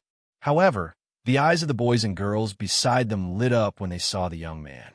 They cheered and shouted in surprise. "Come quickly, big brother, there's a bad guy here." Outside the door, Tang and heard the familiar voices of the children. He turned his head in surprise and found that they were the two bold children he had accidentally saved. The broken shovel was still in their hands. He pondered for a moment, and his mind raced. Wait a moment. He slapped the ground, and under Sylvia's puzzled gaze, his figure instantly flashed into the hall. You are. Before the middle-aged knight could subconsciously ask the question in his heart, Tang In flashed in front of him like a ghost. He didn't say anything, and with a whistling sound, he quickly waved his hand. He was really in a hurry. Cecily and the other two would arrive in an instant. He was so anxious that he didn't even have time to flash his dagger. The middle-aged knight was shocked when he saw this. His body instinctively raised his spear to parry, but this speed was still too slow in front of Tang In. When the spear was raised to his chest, Tang In's palm had already reached his right cheek. With a boom, the knight's figure disappeared from the spot. His entire upper body sank into the thick wall several meters away. It was obvious that he was dead. This small interlude didn't slow down. Tang In instantly arrived in front of the two big shots who were dumbfounded. He casually stuffed Raymond, who he had been carrying in his hand, behind them. He raised his hands and patted the two big shot's shoulders. Help me take care of him. I know you. Before he finished speaking, his figure flashed again, and he had already disappeared with Sylvia in front of the door. Everything happened in a short moment, but it wasn't until a long time later that the dead silent hall woke up with a sudden scene. In front of the door, the night wind blew, and the remaining 4 ordinary knights suddenly fell to the ground with a thud. No one knew when they had died. They could only guess that their necks had been broken by someone from their obviously twisted heads. Hua! There was an uproar in the hall. In the blink of an eye, 4 strong knights' necks were broken, and then, like swatting a fly, he directly slapped a high-level warrior to death. The two big shots looked at each other and thought of their previous intentions of recruiting him. Suddenly, they were sweating profusely, and the pressure was as great as a mountain. Wow, Big Brother's strength is really great. Did you see it just now? Just like that, he directly hit that bad guy into the wall. Oomph, you didn't believe me before. I already told you, this is Big Brother's divine weapon, but now it's mine. Huh? Compared to the complicated thoughts of the adults, the two children thought much simpler. After coming back to her senses, the little girl imitated the slapping gesture to her friends. She admired Tang In's great strength very much. The little boy hugged the wooden stick tightly, as if he had a divine weapon in his hand and was proud of the world. He wouldn't let go no matter what. This wasn't something that could be done with great strength. He probably had the strength of Earth level or even Void level. The two big shots heard this and smiled bitterly, shaking their heads speechlessly. By the way, Father, you know Big Brother, right? The little girl thought of something and said with a hopeful expression, Can we invite him to our house as a guest? This? The big shot in green was a little embarrassed. He was about to find an excuse to brush it off when his expression suddenly froze. He first looked at the middle-aged, curly-haired man behind him, who was also Redmond, who had a confused expression. Then he suddenly turned his head and looked at the one-eyed big shot beside him. They both remembered the sentence that Tang In left behind. Help me take care of. I know you guys. They were all here to make a living, so some things naturally didn't need to be said out loud. Help him take care of this middle-aged, curly-haired man. And I know you guys. The subtext was that I can find you guys. So, if you guys play any tricks, you can imagine the consequences. Tang In's general meaning was indeed like that. He had no choice. He definitely had to save Redmond, or else this trip would be meaningless. However, under the strong pursuit of Cecily, Tang In could barely bring Redmond along. He couldn't let go of his hands and feet.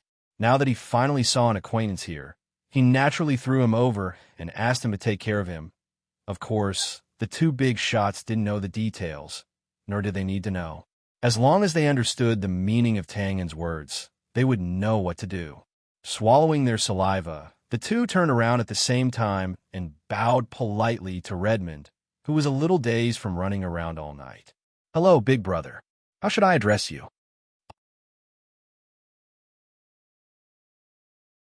Chapter 850. P.S. Sorry it's so late. There's a power outage in my hometown, but this chapter is still guaranteed to be 5,000 words long. After sending Raymond off, Tang In was no longer burdened. After flashing out of the theology hall, he put his arm around Sylvia's shoulder and ran at full speed, instantly disappearing at the back of the academy. In just a few short breaths, Cecily and Brock appeared in the sky. Their eyes were like hawks, sweeping back and forth across the dozen or so pitch-black buildings below, their brows slightly furrowed. This location was in the northwest corner of the academy. At a glance, there were no conspicuous tall buildings. Judging from a large warehouse that occupied a large area, this corner should have been used to store sundries when it was planned. Few people came here, and for the time being, they were not affected by the chaos not far away. After a few glances, Cecily and Brock coincidentally set their sights on the periphery of the academy.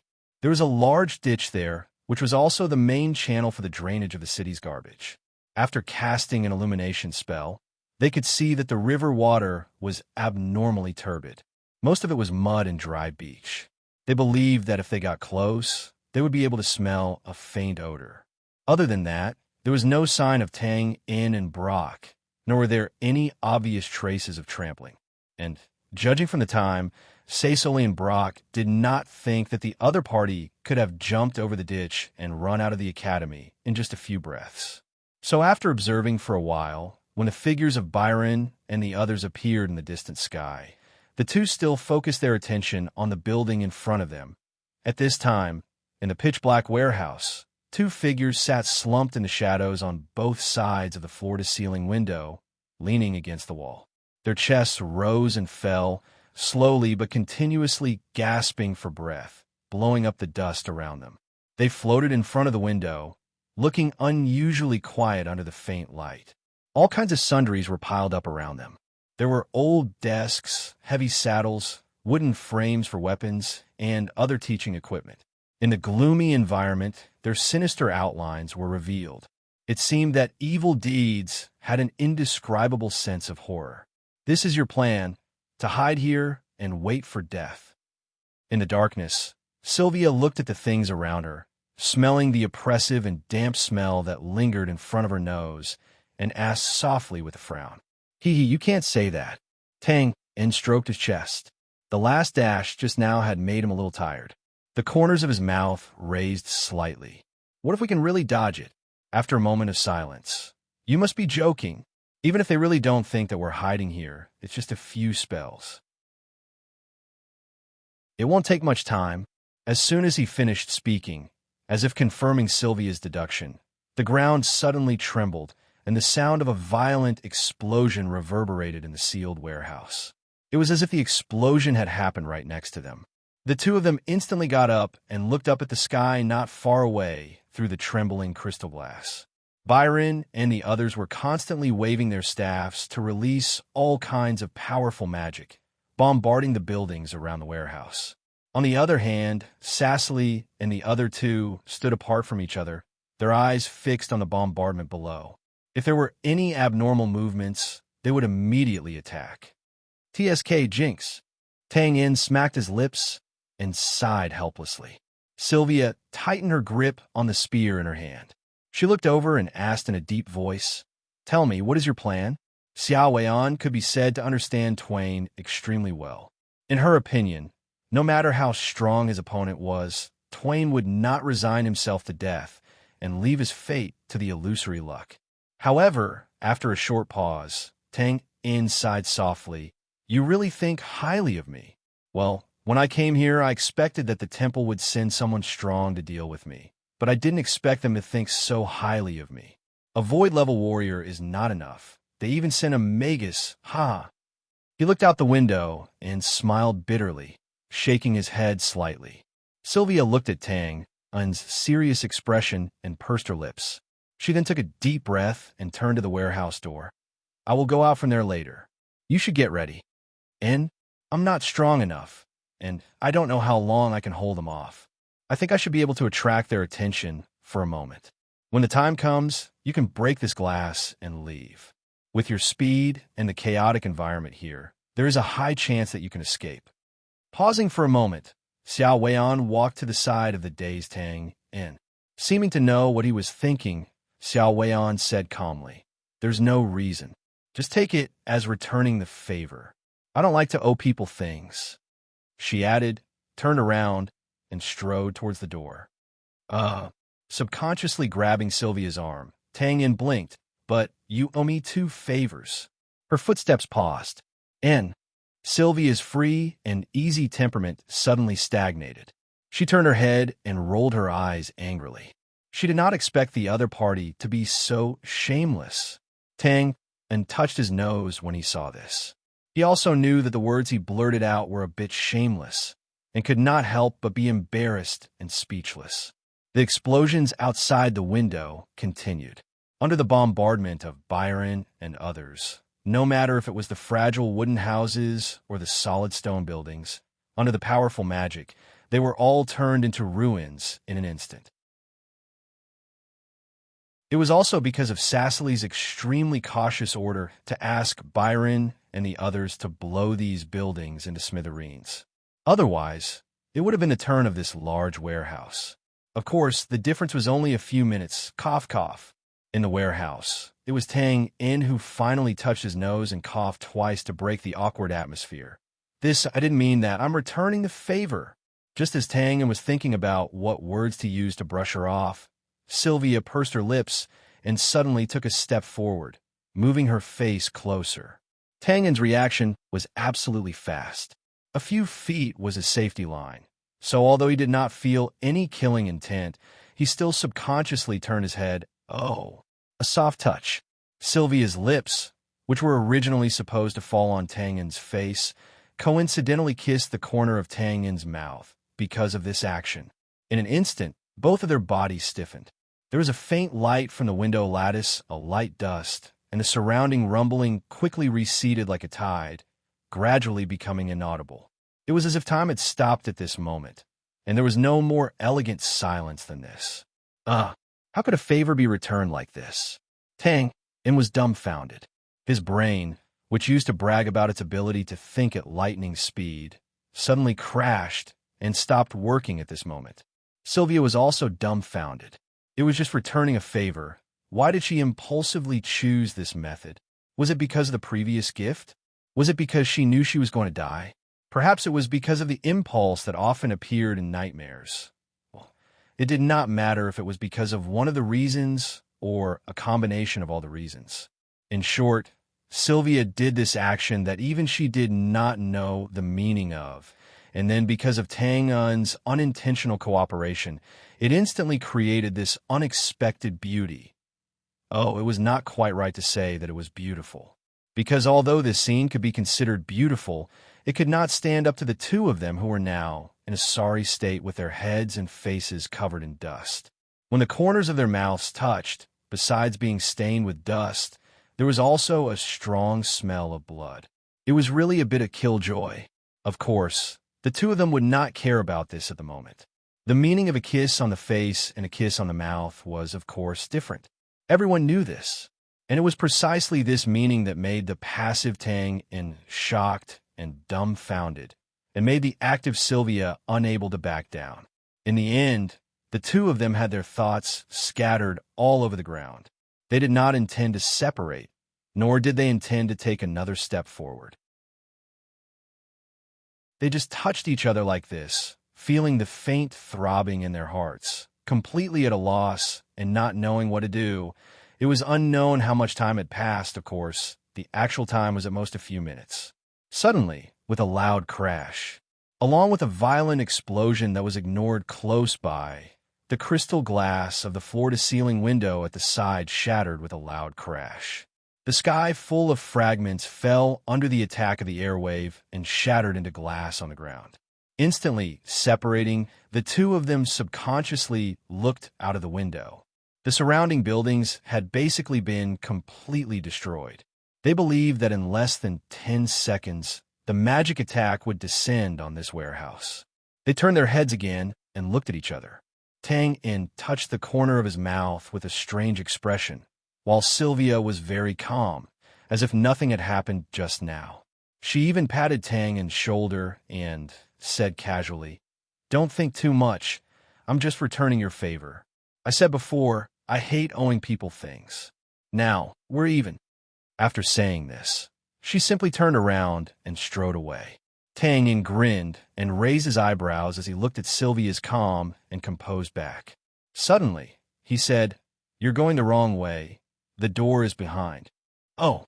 After answering, Sylvia subconsciously turned around. After taking a few steps, her delicate body suddenly stopped. She looked up at Tangen, who was smiling, and then turned her head slightly stiffly to look at the warehouse door behind her. Suddenly, her face was dyed with a blush at a speed visible to the naked eye. She was embarrassed and annoyed, huh? Tangen saw this and finally could not help but raise his head and laugh. Sylvia did not go the wrong way before, but immediately changed direction after being reminded of the mistake. This undoubtedly showed that her heart was not as free and easy as it appeared on the surface. On the contrary, she was very absent-minded. Otherwise, she would not have made such a low-level mistake. Ahem. Okay, I'm just kidding. Looking at the steel spear in Sylvia's hand creaking, Tangen tactfully stopped laughing. Then, he pursed his lips and patted Sylvia's shoulder. "I understand that you're anxious to return the favor, but my favor is not so easy to return. Haha. Thank you for your kindness. See you later." Before Sylvia could understand, she suddenly felt her shoulder being tightly clasped.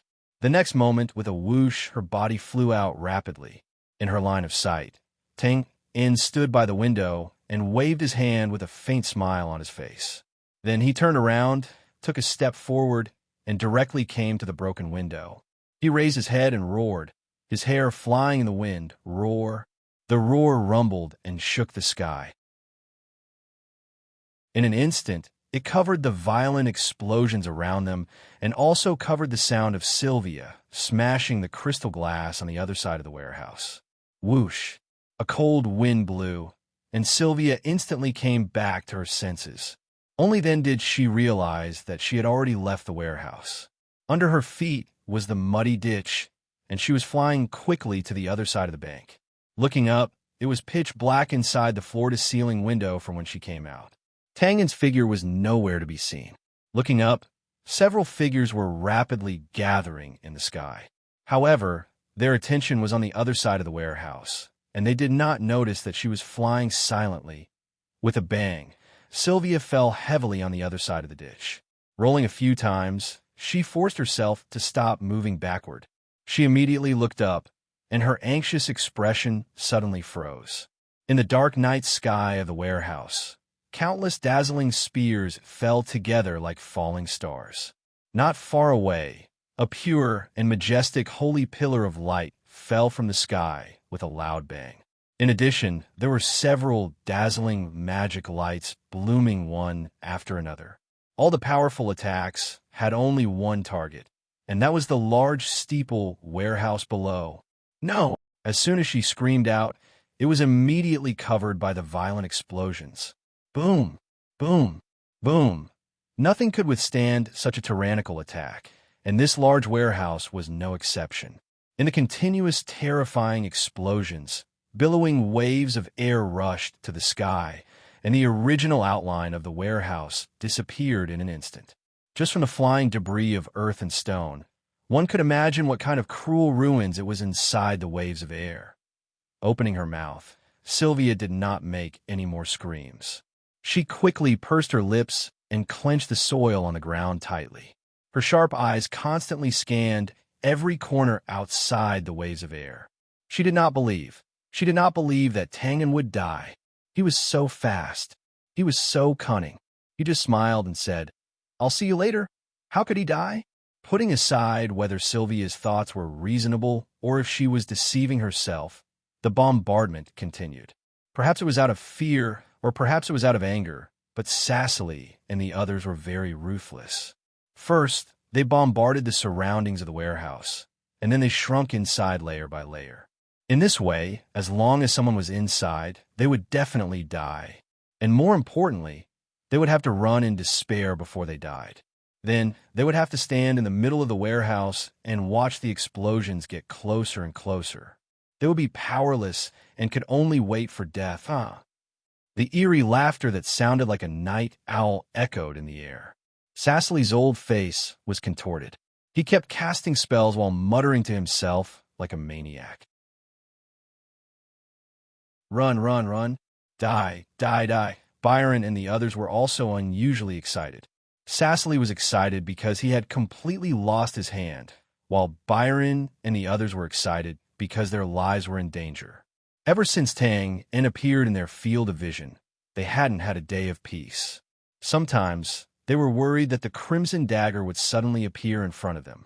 Other times, they were worried that the noose of the Court of Judgment would suddenly descend on their necks. But now, as long as they killed Tang, they would no longer have any worries about their safety. And at the thought of Tang dying under their spells, their aged bodies trembled in excitement. It was as though they had miraculously regained their youthful vitality like withered trees in the spring. The attacks on their hands became even more vigorous.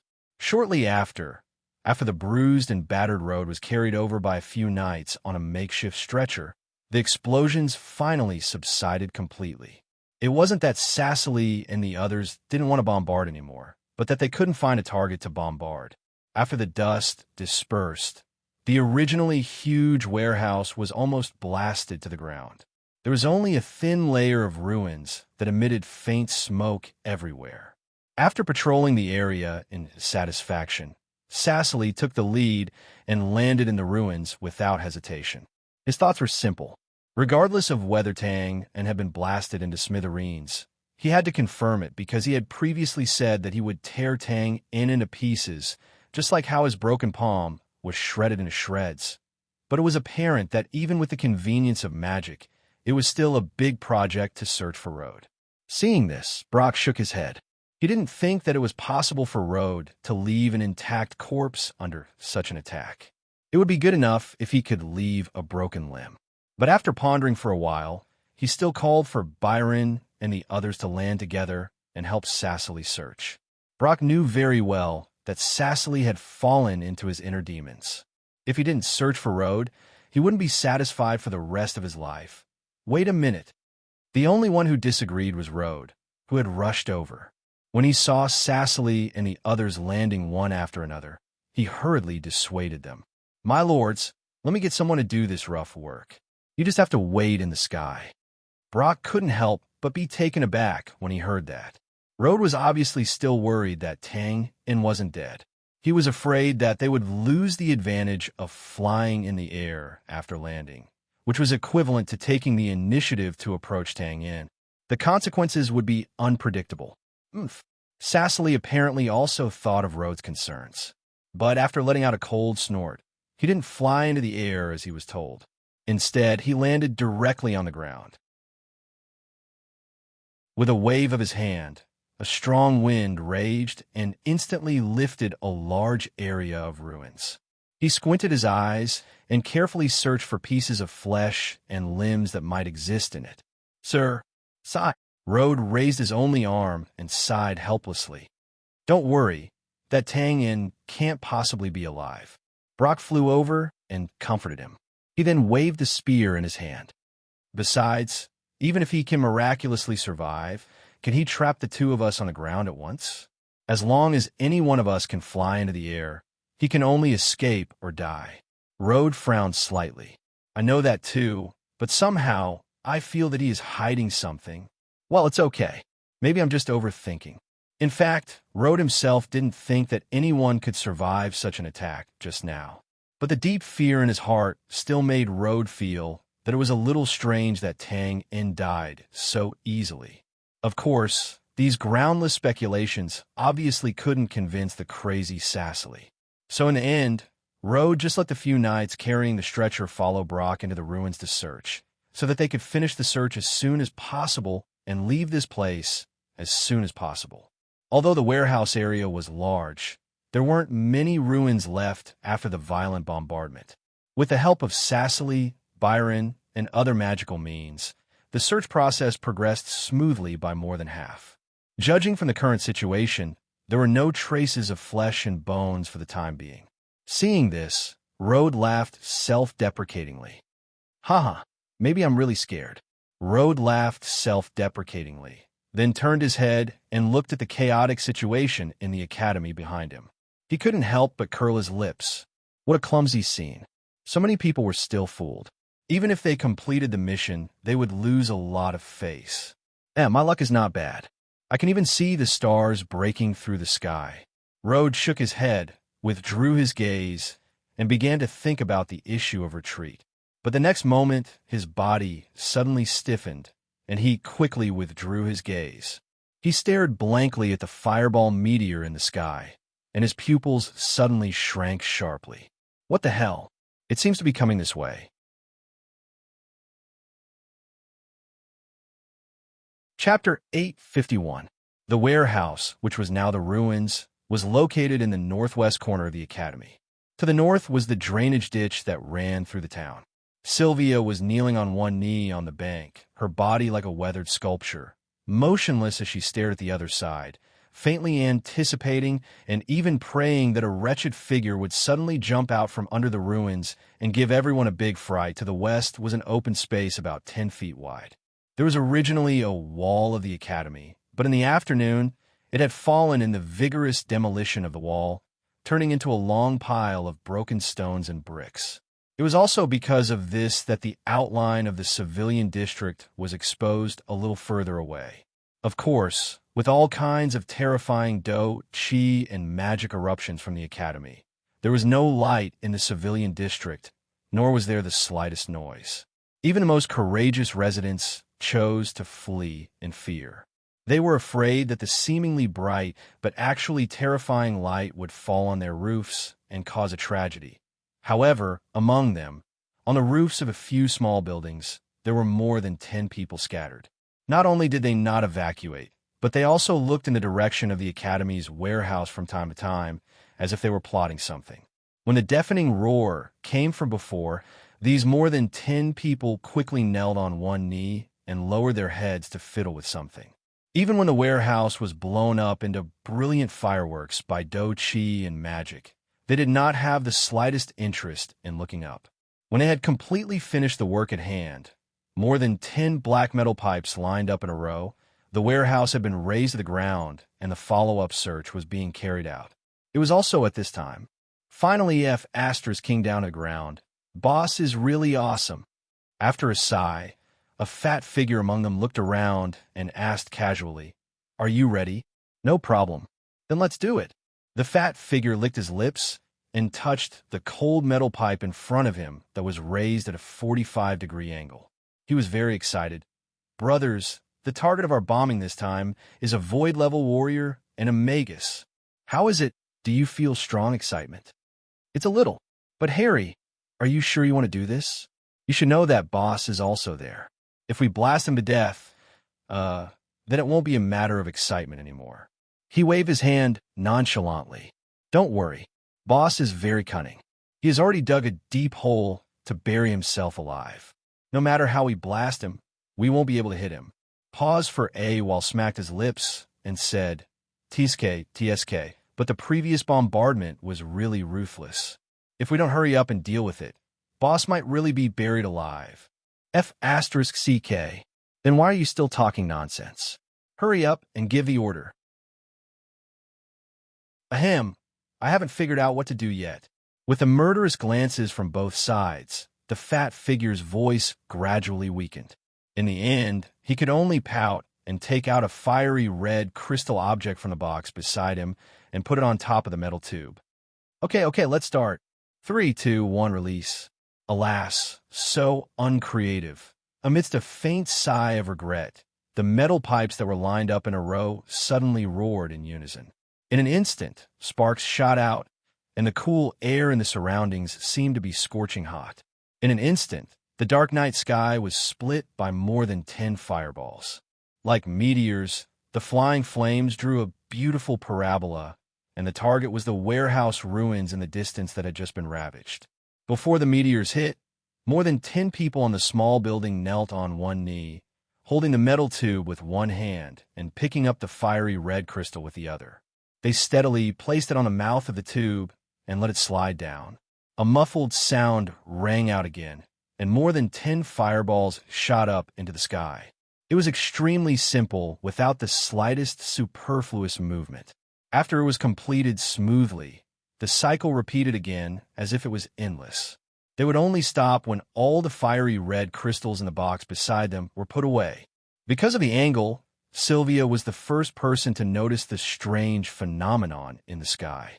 She was startled, and her line of sight gradually moved along with the flying meteors until it reached the top of the warehouse ruins. She opened her mouth. What the hell? Rode, who discovered it, said what Sylvia was thinking. Then, he realized that the trajectory of the flying meteors was heading straight for them. The uneasiness in his heart instantly intensified to the extreme, and he yelled, "Watch out above!" In fact, before he yelled, Brock had also discovered the dozen or so small fireballs flying rapidly toward them. At first, he didn't pay much attention to them. After all, he had seen a lot of magic. Besides, although these inconspicuous small fireballs were fast enough, they didn't seem to be any different from the fireballs cast by magic apprentices. But then, he sensed the overwhelming, dangerous aura, and his expression changed drastically. Above? What's above? Huh? Byron and the others subconsciously looked up and stared blankly at the small fireballs that had arrived above their heads. Their thoughts were similar to Brock's. They wondered which ignorant apprentice dared to show off in front of an expert. Didn't he know that even a great mage could only stand aside here? Due to his insane state, Seisoli was the last to notice the small fireballs above his head. He was stunned, and his eyes widened. As expected of a powerful mage, he instantly sensed that something was wrong and instinctively waved his hand to put up a magic shield. Dodge! With a hoarse howl, the small fireballs swooped down rapidly. Boom! Boom! Boom! It was as if thunder had exploded directly in the world. In an instant, the earth shook and rocks flew everywhere. Byron and the other bishops and the few ordinary knights were the first victims. In fact, with Byron and the others' strength as great mages, they could have held on for a while if they had put up a magic shield in time. But their shallow combat experience harmed them. As soon as the explosion sounded, their minds went blank, and their bodies were involuntarily lifted off the ground. Then, their bodies rolled in the billowing airwaves like leaves drifting helplessly in the wind. In just a short moment, they were ruthlessly torn apart, and a bloody mist appeared and disappeared without a trace. Roar! At this moment, a heaven-shaking roar suddenly came from the violent explosion. Immediately after, a holy and dazzling holy battle light violently erupted, even pushing back the surrounding billowing airwaves. It was Brock. At this time, his clothes were all torn, his beard and hair were all burnt, and he was in a sorry state. However, this also showed that under his seemingly old face, his robust body was covered with old and new scars. He was not worse than a young man.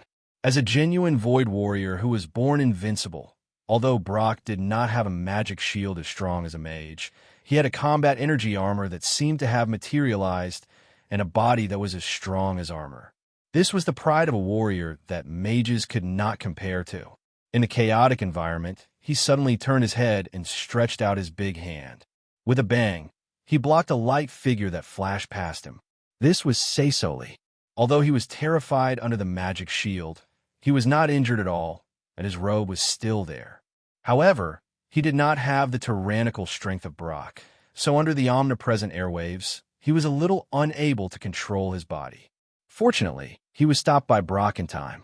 Otherwise, if he entered the strangling airwaves above, he would immediately follow in the footsteps of Byron and the others. What the hell is this? Seisoli had lived for hundreds of years, and the magic books he had read could be piled up to bury him. But he still could not think of a small fireball that could have such terrifying power. Who cares what the F***CK it is? Rush out. Roaring and stepping forward, Brock was naturally not in the mood to think about the source of this thing. The combat energy armor outside his body was faintly showing signs of dissipation. if he did not hurry up and rush out of the bombing range. He would stay here forever. Cecily finally came back to his senses when he heard this. He waved his one arm, and his lips trembled rapidly. It was obvious that he was preparing some kind of defensive magic. At this time, another round of small fireballs smashed down. In the midst of a series of explosions, Brock gritted his teeth and blocked in front. The void-level combat energy in his body erupted wildly without restraint, stirring up the wind and clouds. In an instant, the fatal airwaves that were surging in from the surrounding area were disrupted, and some who took advantage of the gaps to forcefully block with their majestic bodies. In a short moment, as a mouthful of blood mist was spat out, the materialized combat energy armor shattered with a bang. Then, some pieces of earth and broken tiles that would not attract attention usually became deadly weapons mixed in the strong airwaves, constantly cutting Brock's majestic body, dripping with blood. After all, Brock was old. Although he now had more combat experience and was more experienced in the use of combat energy, his body had inevitably aged greatly, and he was no longer able to resist these terrifying external attacks. But even so, he still dragged Cecily's magic shield and stepped forward steadily step by step. It was not that he did not want to run at full speed, but the result would only be like flying in the air. In an instant, he would be torn apart by the airwaves rolling around like clouds. At this moment, Cecily finally finished chanting the spell and raised his arms high. Pieces of prismatic white light cubes appeared out of thin air and assembled. In an instant, an arched light shield like a rock barrier was formed around the two of them, blocking the airwaves and shock waves coming from all directions. The pressure was suddenly greatly reduced. However, Cecily, who had just finished casting the spell, suddenly spat out a large mouthful of blood. His old face was distorted as he shouted in horror, "Puff! Go! Go quickly!" There was no way he could not panic because this was almost his last resort. The power of those small fireballs was too fierce. Wave after wave, they did not give them any room to breathe at all. And what was worse was that the continuous explosions not only brought about visible and powerful damage, but also disrupted the invisible magic elements around them. In such a chaotic environment, only a mage like Cecily could barely mobilize the magic elements. If it were an ordinary mage, they would have been helpless and waiting for death long ago. And even for someone as strong as Cecily, it was only limited to this one spell. Seeing this, Brock did not dare to be negligent. He held Cecily, who did not dare to move at all, and ran wildly with his legs and feet. At this moment, Brock's speed far exceeded the limit he could usually reach. Unfortunately, this was still not enough. The defensive ability of the barrier light shield was definitely strong, but the large area of light on the periphery was an obvious target in this turbid environment. So, just when Brock and Cecily saw the edge of the ruins, several small fireballs suddenly landed accurately in the surrounding area. One of them even smashed directly on the barrier. With a boom, Cecily's face turned pale instantly. Amidst his desperate howls, the barrier light shield shattered easily like crystal glass. Brock's trembling legs took another step forward and smashed heavily on the ground. His legs bent as if he was about to kneel, but his body was sent flying in an instant. He could only watch as the edge of the ruins, which was close at hand, went further and further away. Almost just a little bit more. Brock closed his eyes unwillingly, fell heavily to the ground, and roared at the sky. This time, there was no heroic anger in his voice. It was like the last roar of a dying magical beast, despairing and sorrowful. Without Brock's support, Cecily's light figure was instantly thrown into the billowing airwaves behind him. His eyes were lifeless as he looked at the edge of the ruins that was getting further and further away. He suddenly felt very absent-minded. Then, when Twain was being bombed here, he should have been like this as well. Boom, boom, boom. The small fireballs continued to fall from the sky, creating billowing airwaves that soared into the sky, raising dust and stones that covered the sky and earth. They rapidly and continuously shook the area, drowning everything. it was complicated to say, but in fact this bombing only lasted for about 3 minutes. On the other side, Sylvia also stared blankly for 3 minutes. She watched as this originally huge warehouse turned into a thin layer of ruins, and then turned into a rotten ground full of holes. She also watched as Tang disappeared in the bombing, followed by Byron, Brock, and Cecily. Taking a deep breath, Sylvia slowly got up and turned to look at the dark civilian area in the west. After observing for so long, she naturally knew that those terrifying fireballs came from there. However, was this Tang's backup plan? Or was it another force that wanted to take advantage of the situation? After thinking about it, Sylvia gently shook her head, then rushed forward a few steps and leaped over the ditch. She decided to go to the warehouse ruins first. If this was Tang's backup plan, it meant that Tang was not dead yet. And even if this was the work of some unknown force, those fireballs were unlikely to hurt her if she was prepared. In short, she had to go over and confirm whether someone was dead or not. Xiao Weion's feet involuntarily paused when she landed on the ground. After all, she was unable to see clearly from the other side of the river. Only when she personally came here and saw the countless scorched earth pits of various sizes, which were filled with devastation, could she truly feel the terrifying might of those strange fireballs. If it were any other time, Sylvia would probably think about what kind of magic this was, or what kind of weapon it was. Then she would think about going to the civilian area to investigate. But now, under the influence of an inexplicable feeling, she just looked around casually and then searched everywhere for any possible traces of someone's existence. To be honest, this search was destined to be in vain, because as far as the eye could see, there were only pits and pits, and even the ruins and garbage were rare. Of course, there was an exception. Outside the original warehouse ruins, Sylvia found a living person. Oh, a dying living person. This was Rode, who was paralyzed on a stretcher because of his physical condition. He did not enter the warehouse ruins before, so he was not fatally hit by the fireballs. Of course, because he was too close, he was more or less affected.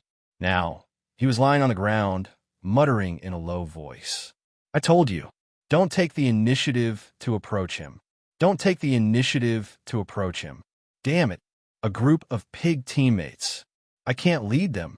I can't lead them. His voice was getting weaker and weaker, and finally, only vague noises could be heard. Without needing to lean over to check, Sylvia knew that he could not be saved because his blood was about to run out. Shaking her head, Sylvia was about to lean over and put him on the stretcher not far away, but at this moment, suddenly, there was a loud bang. Bang! There was a loud noise behind her, and she suddenly turned her head, only to see a gray figure rushing out of one of the pits. In the air, he could not wait to breathe, as if he was going to suffocate to death in the next moment. Then, without waiting for his body to land, he forcefully turned around and pointed to the west, cursing, "Damn it! What did I tell you before? Moderate bombardment. You might as well kill me too. Ouch, damn it." Before he finished speaking, he fell back into the pit again, and from the sound, it seemed that the fall was not light. Stunned, Sylvia abandoned Rode and quickly rushed to the side of the pit. Looking down, she saw the gray figure along the edge of the pit, using both hands and feet, struggling to climb up.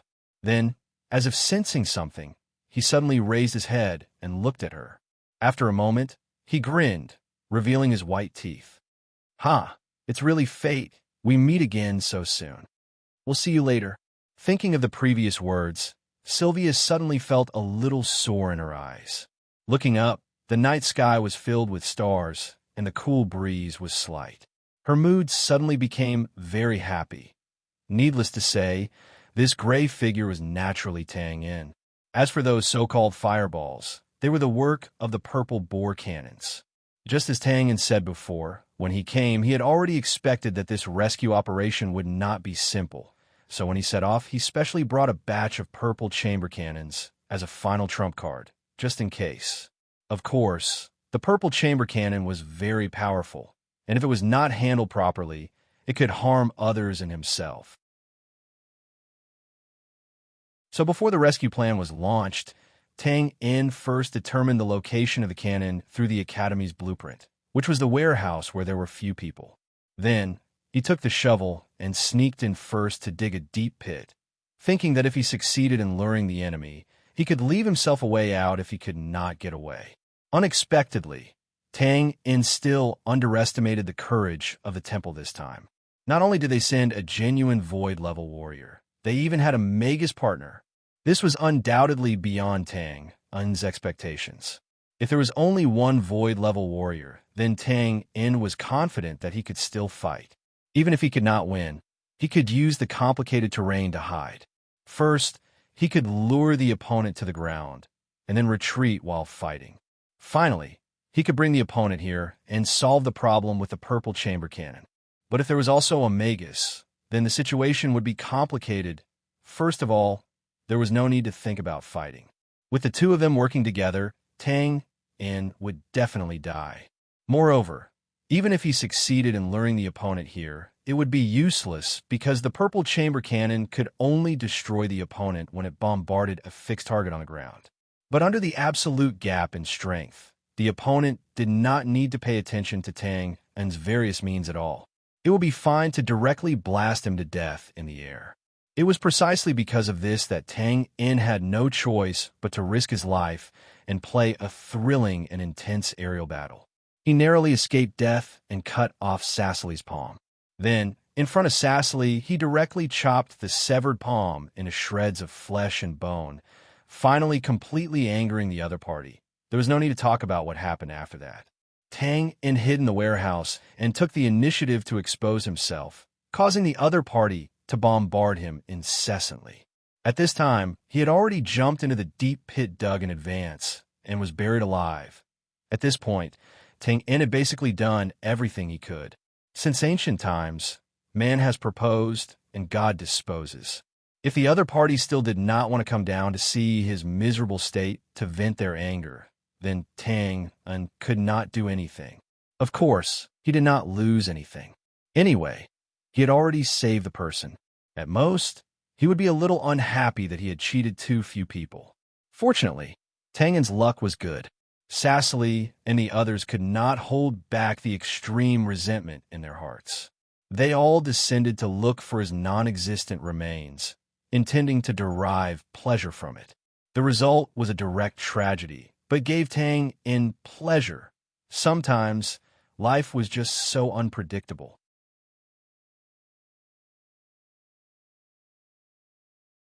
Chapter 852. Beside the Scorched Earth Pit. This works.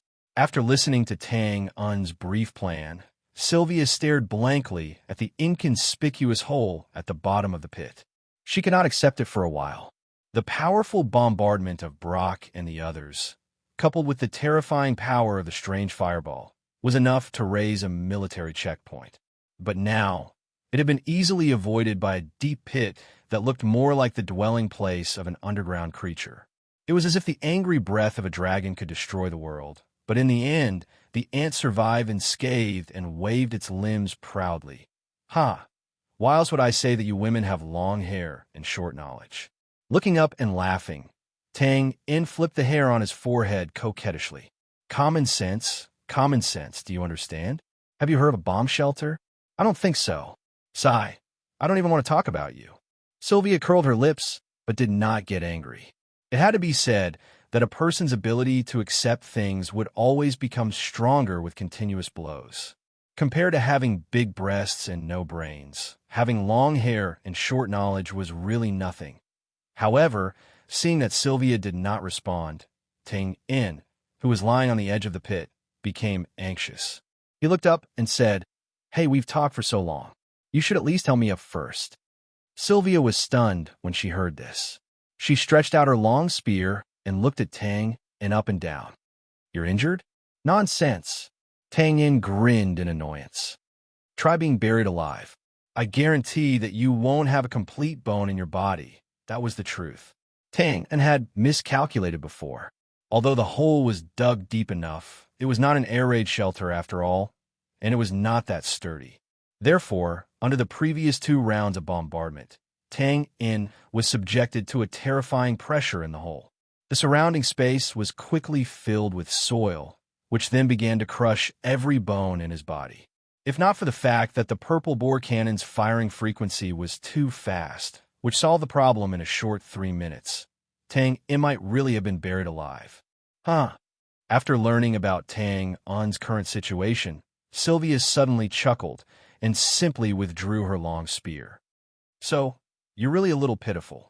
But why should I help you? Tang In was dumbfounded. Are you kidding me? I just saved you. You can't be so immoral. Don't forget, you were the one who brought me into the warehouse. Unfortunately, this doesn't count. Although it was difficult for Sylvia to kill Tang In now because of their constant entanglement, it did not mean that she had forgotten what had happened before, especially the scene in the northern wilderness. Therefore, she naturally wouldn't let go of the rare opportunity to see Tang and make a fool of himself. F***CK. Tang In knew that he had been careless. He shouldn't have let this woman know about his current embarrassing situation. After thinking about it, he decided to change his strategy and said bitterly, "All right, even if that doesn't count. But you are the famous flower of nights. Is there no such thing as taking pleasure in helping others in the temple?" Of course there are, but the target of salvation definitely doesn't include an evil heretic like you. Moreover, I am now a traitor of the temple.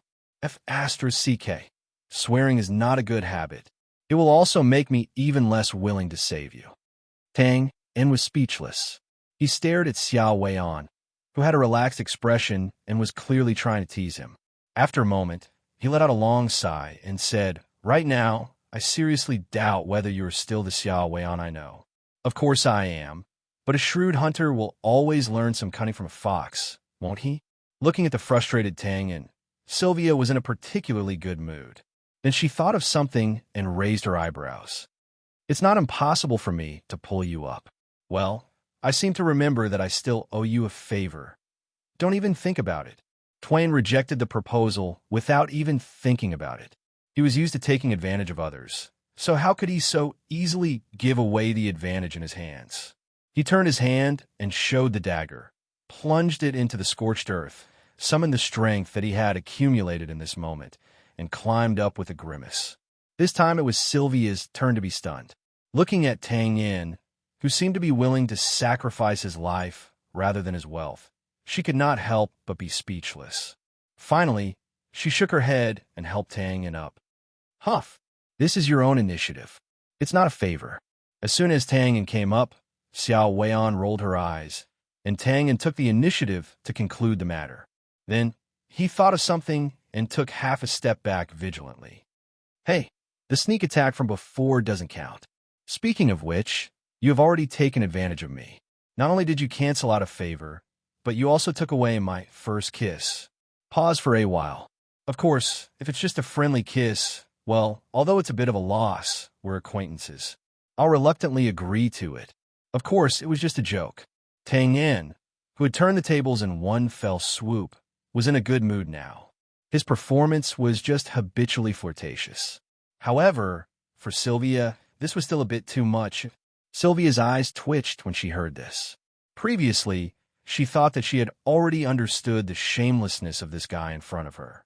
She did not think that it was far from enough. She took a deep breath and suppressed the urge to smash this annoying face in front of her with a gun. She thought to herself, "If I'm serious with this wretched guy, I'll lose. If I'm serious, I'll lose."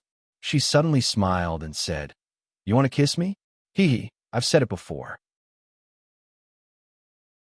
I only like men who are stronger than me." Tang In bent his arm and posed in a bodybuilding posture. "It may be a bit hurtful to say it, but the fact is, I'm stronger than you. Is that so?" Sylvia also stretched out her palm. "How about we compete in pure physical strength? How about arm wrestling?" Tang In's expression suddenly froze. Thinking of the horrible scene where Sylvia sent him high into the sky with a single gun, he could not help but cough twice. "Ahem. Hey, the moonlight tonight is so beautiful." Rolling her eyes again, Sylvia turned around and walked a few steps. Suddenly, she said, "Rhodes and the others are dead.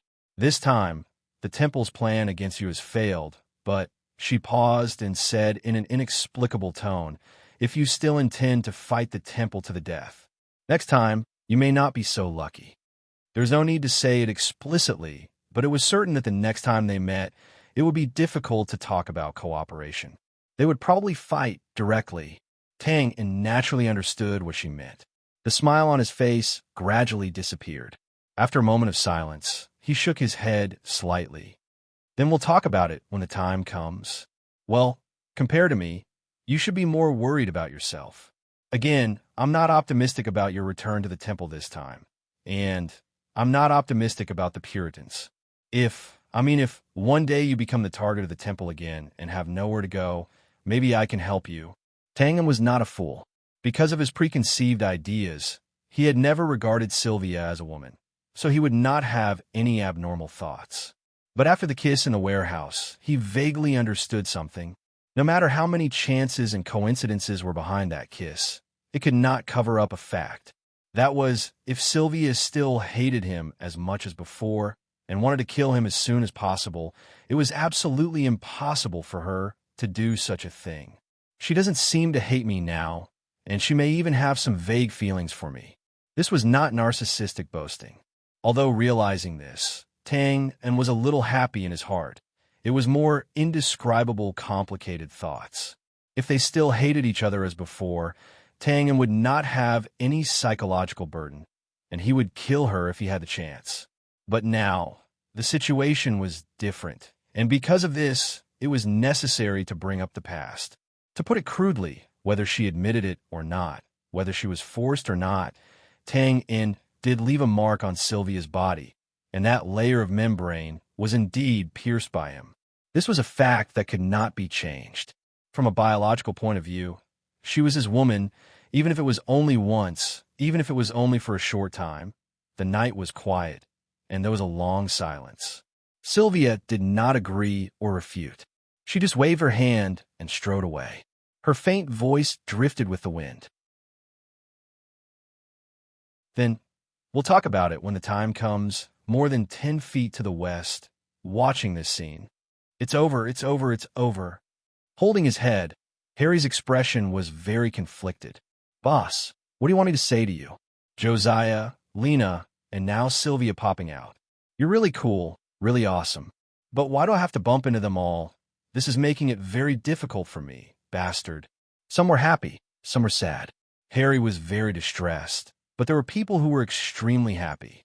For example, the parents of the students, and, for example, the police chief who was as fat as a pig. After confirming that more than 1,000 students were safe and sound, this absolute disaster became a good thing that could be greatly rewarded, of course. This was all for later, and there was no need to talk about it. The good thing that could be confirmed at the moment was that with the collective death of Rode and the others, the chaos in the academy had finally come to an end. This night, finally, gradually returned to its original tranquility.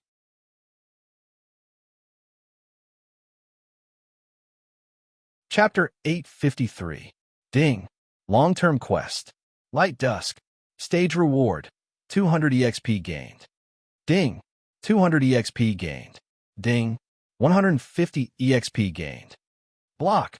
In the system space, Tang waved his hand as if he was shooing away flies, and directly snuffed out the system's synthetic voice.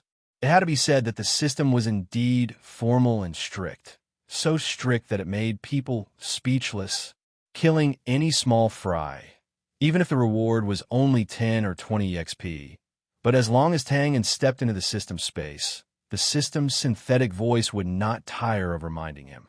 Although the rewards were always exciting, as time passed, anyone would get tired of it. The reason why Tang was in a good mood now, and he would not fight unless it was absolutely necessary, and he would not use his sword unless he was an expert, was almost all thanks to the system. He casually greeted and walked over. "Hey, old butler, how was my performance this time?" The old butler was not reading this time, but his posture of reclining on the rattan chair with his eyes closed was obviously a silent rejection of any disturbances. However, Tang naturally did not care about this. In his mind, although the old butler was not an intelligent NPC, He definitely had the abilities of an intelligent NPC, such as not needing to rest. The old butler did not know whether Tangen's thoughts were clear or not, but he really did not care. Perhaps he knew the other party's lazy personality, so he was too lazy to say anything. Without opening his eyes, he nodded. Not bad, if not for the fact that I almost buried myself alive in the end. He touched his nose. Don't worry about these details. Even a wise man can make mistakes. Have you heard of that? I have. But you're an assassin, not a wise man. If an assassin makes a mistake, it basically means death. Tisk, that makes sense. Tangen did not refute because that was the truth. Then he shrugged and sighed. Old butler, I'm not weak now, right? But that stupid temple just threw out 2 experts and beat me to a pulp. I could only think of other unorthodox ways to deal with them. That really hurts my pride. The old butler opened his eyes and said calmly, First of all, the temple has a history of 1,000 years, so it's normal for them to have such a foundation. Secondly, the 2 experts you said they threw out casually, each of them had at least 100 years of cultivation. You, on the other hand, have only cultivated for slightly more than 2 years, and you even managed to kill him in the end. I seem to be a little greedy. Upon hearing the old butler's words, Tangen touched his chin and also felt that he was a little unreasonable and arrogant. Not just a little, but a lot. The old butler did not seem to intend to let go of the opportunity to beat Tangen. He continued, With your current strength, there's no need for you to belittle yourself. The experts of the other world are not as unattainable as you think. You're now 1 step into the peak of the other world. Do you have any? Tangen was shocked when he heard this. No way. My current strength is at most void level. Is the void level very low? The old butler countered with a question before shaking his head. Let's take martial artists as an example. Martial artists from other worlds cultivate battle chi. Before the earth level, one would cultivate one's body. After the earth level, one's strength will be determined by the amount of do-chi elements one could control between heaven and earth.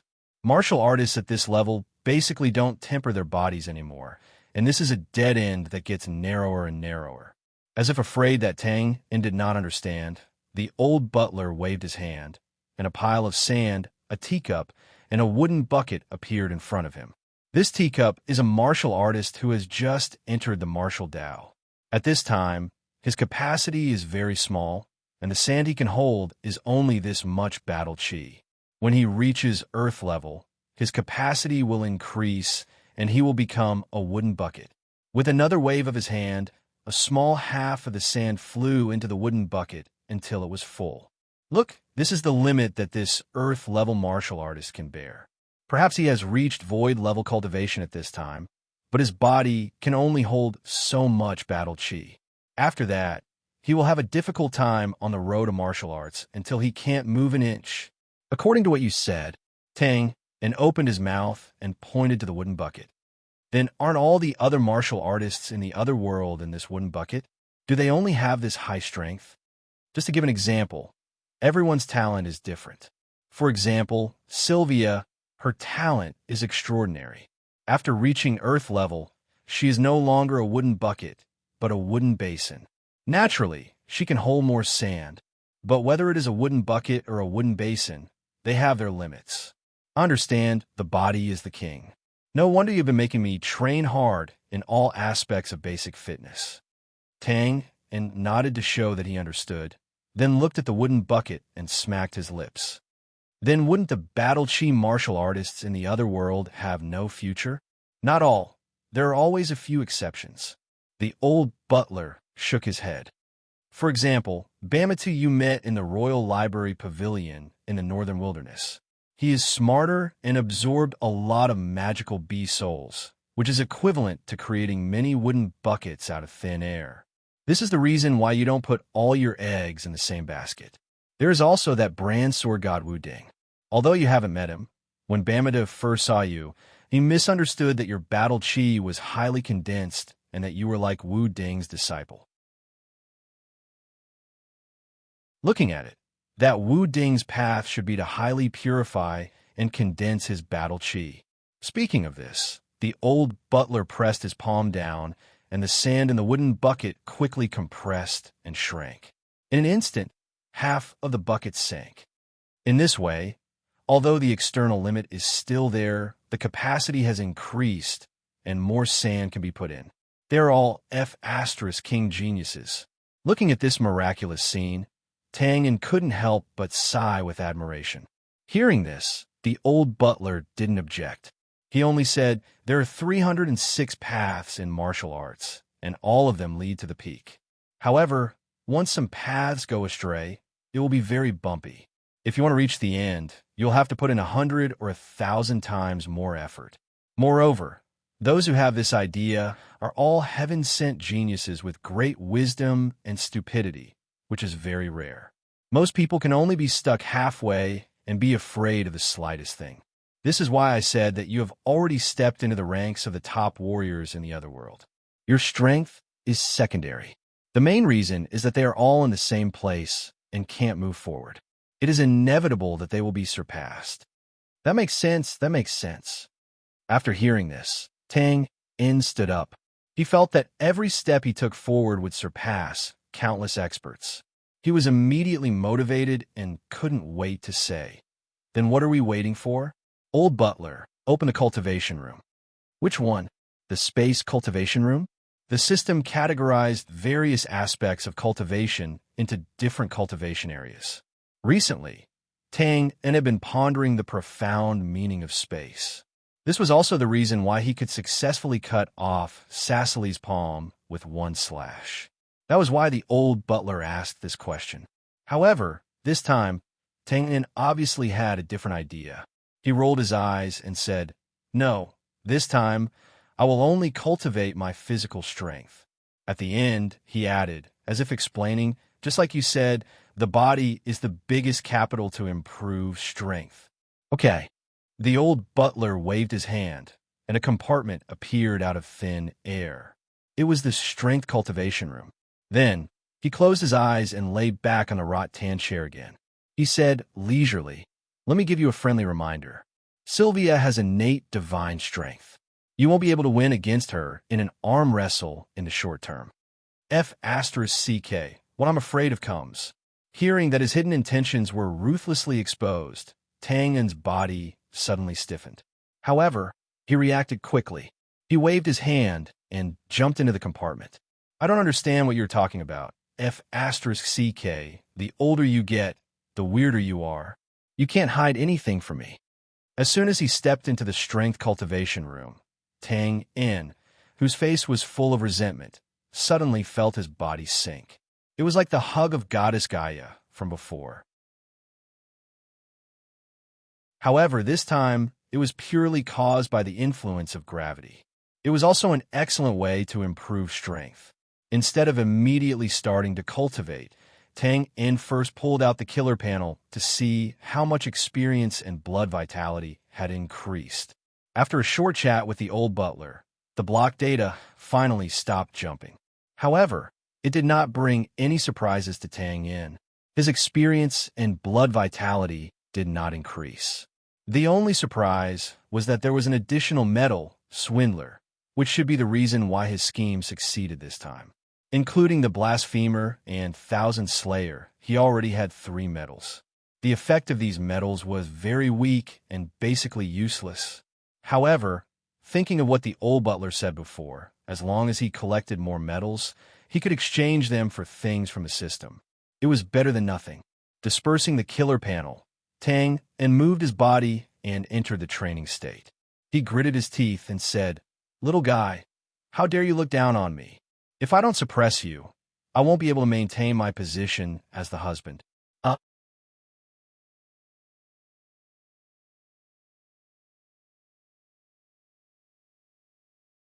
More importantly, Xiao Weian had also brought back a half-dead bishop.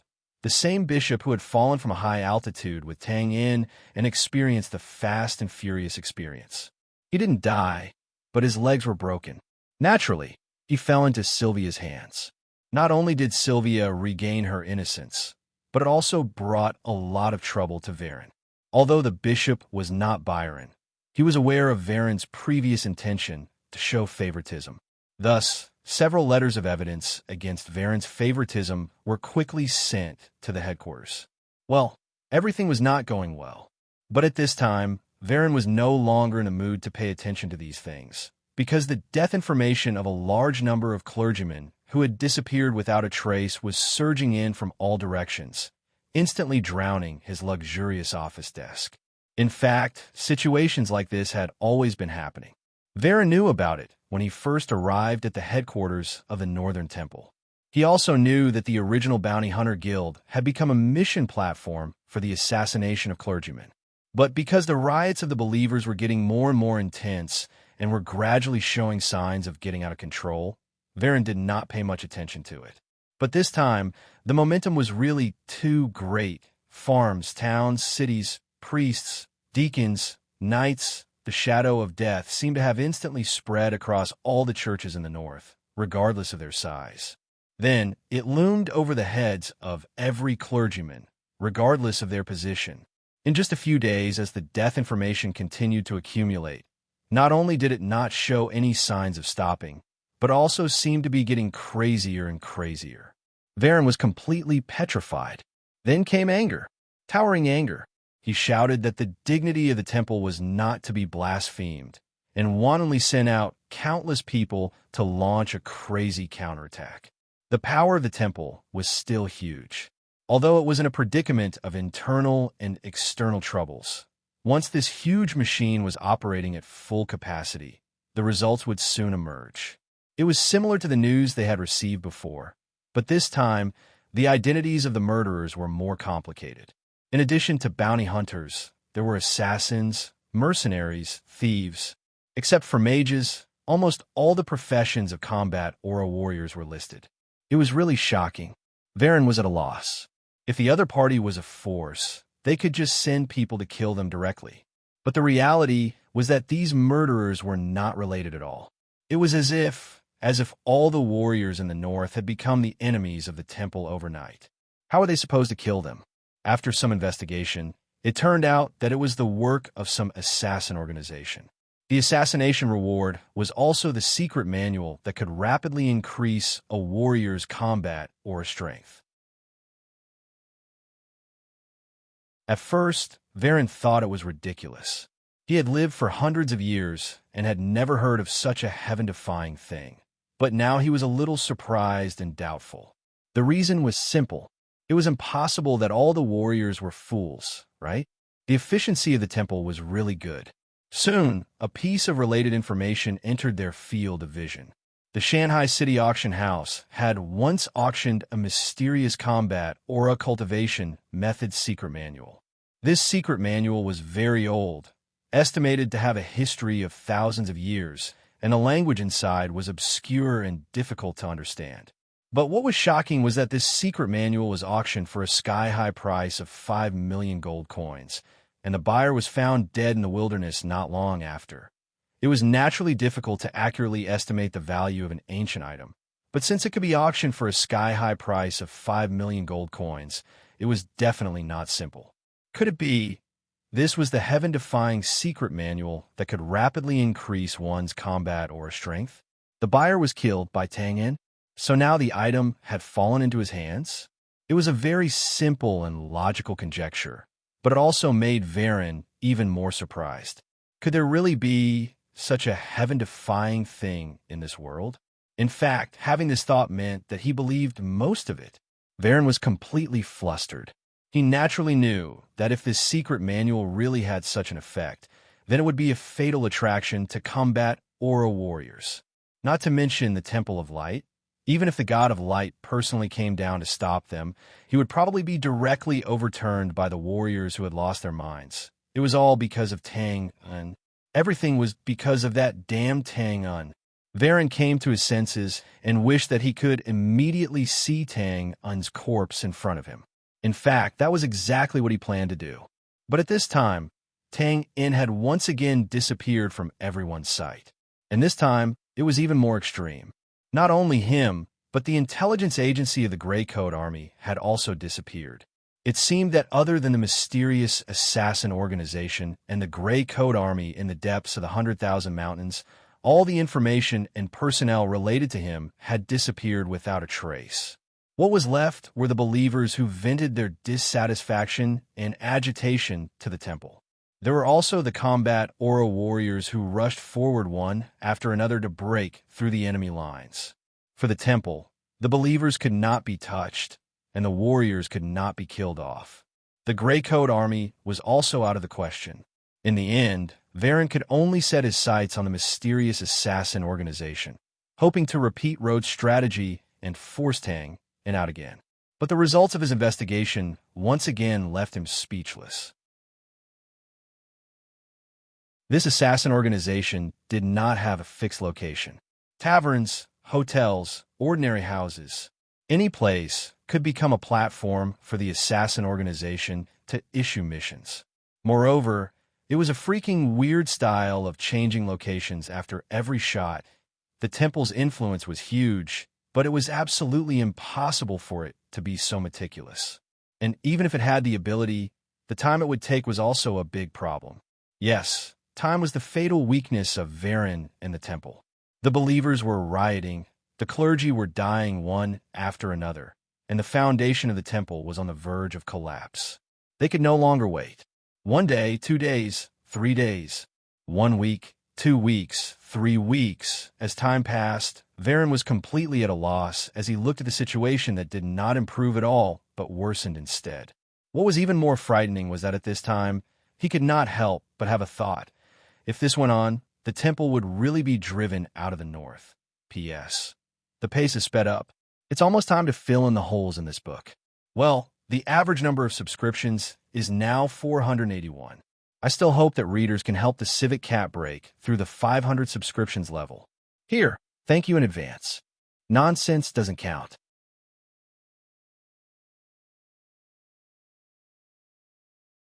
Chapter 855. The past few years have been eventful for the brand. To be more precise, no matter if one wanted to admit it or not, ever since someone came to this world, it was like a demon king had suddenly descended. Then, the brand began to feel unsettled. Of course, it was important to note that these unsettled situations were only in the north of Bran. For example, the attack of the northern wilderness, the rise of the Grey Coat army, the turmoil of the temple, and so on. These major events were enough to be recorded in the history books. They stirred up the present, the past, and the future in the north of Bran. However, this was basically limited to the north. Because of the geographical differences, although the south and the north were both in the Bran, there seemed to be a natural moat between them. The south looked down on the chaos and poverty of the north, and the north looked down on the pettiness of the south. In the eyes of the southern residents, the barbarians in the northern wilderness, bandits everywhere, the situation at the front line, and so on, other than slightly satisfying their curiosity through the newspapers, they did not care about anything else. Of course, now that the Temple of Light was in a predicament in the north, the southern residents naturally did not know much about it. Of course, this was also because the Temple of Light forcefully blocked the news. But even if the southern residents knew, they would not be too shocked. After all, these were too far away from their lives. And if there was a place that felt the furthest away, it was undoubtedly the prosperous and peaceful capital of Bran all year round. In the morning, in the capital of Bran, more than 10 miles away from the outskirts of the eastern part of the city, there were rolling hills, lush forests, and large tracts of extremely eye-catching green vegetation. Occasionally, there were lakes that looked like silver plates with full moons in them. At first glance, it would make people feel relaxed and happy.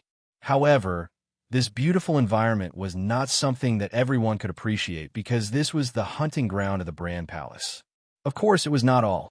Slightly to the south, there was an ordinary terrain area separated by a silver belt mountain spring. That was a private territory. Even the royal family members were not allowed to enter, because that was the place where the pillar of the Bran, the world's strongest man, the god of swords, Wu Ding, lived. As for why the sword god didn't live in a luxurious palace in the city, and instead chose to live in such a remote place, perhaps it's because Teacher doesn't like the impetuous atmosphere there, as well as being disturbed by those big shots who are full of scheming thoughts. A middle-aged man with a slightly weathered face thought, as he looked into the distance. A moment later, he looked down at the uneven and rugged path beneath his feet and shook his head slightly. It was just that this road was too ugly and difficult to walk. As far as the eye could see, the royal hunting ground's vast grassland could be seen. It would undoubtedly be much easier to travel from there, whether by foot or by car. However, the middle-aged man did not take that path, and no one would take that path. They wanted to go to the residence of the sword god. Therefore, they had to take this narrow path that led out of the city gate. It was either a rugged mountain path or a stone staircase. He didn't know if it was intentional or not, but it was impossible to drive on this small road. Therefore, if one didn't have a good physique, it wouldn't be easy to walk all the way to the door of the sword god's residence. At the very least, it wasn't something that those big-belly politicians or magicians with weak physiques could do. As for flying directly in the air, even warriors and magicians who had the ability to do so wouldn't choose to do so, because it was disrespectful to the sword god. Although the sword god might not have any opinions about such behavior, there would always be someone who would teach the other party a lesson on his behalf, so that the other party would know how to write the two words rules. Walking back and forth, under the familiar pace of this weathered middle-aged man, he quickly reached the end of the rugged mountain path. At this moment, a mottled stone stood upright on the side of the road, with the words Wu Ding's small residence written on it. The middle-aged man raised his eyebrows and looked at the crooked handwriting that was like that of a beginner's. He couldn't help but sigh in his heart.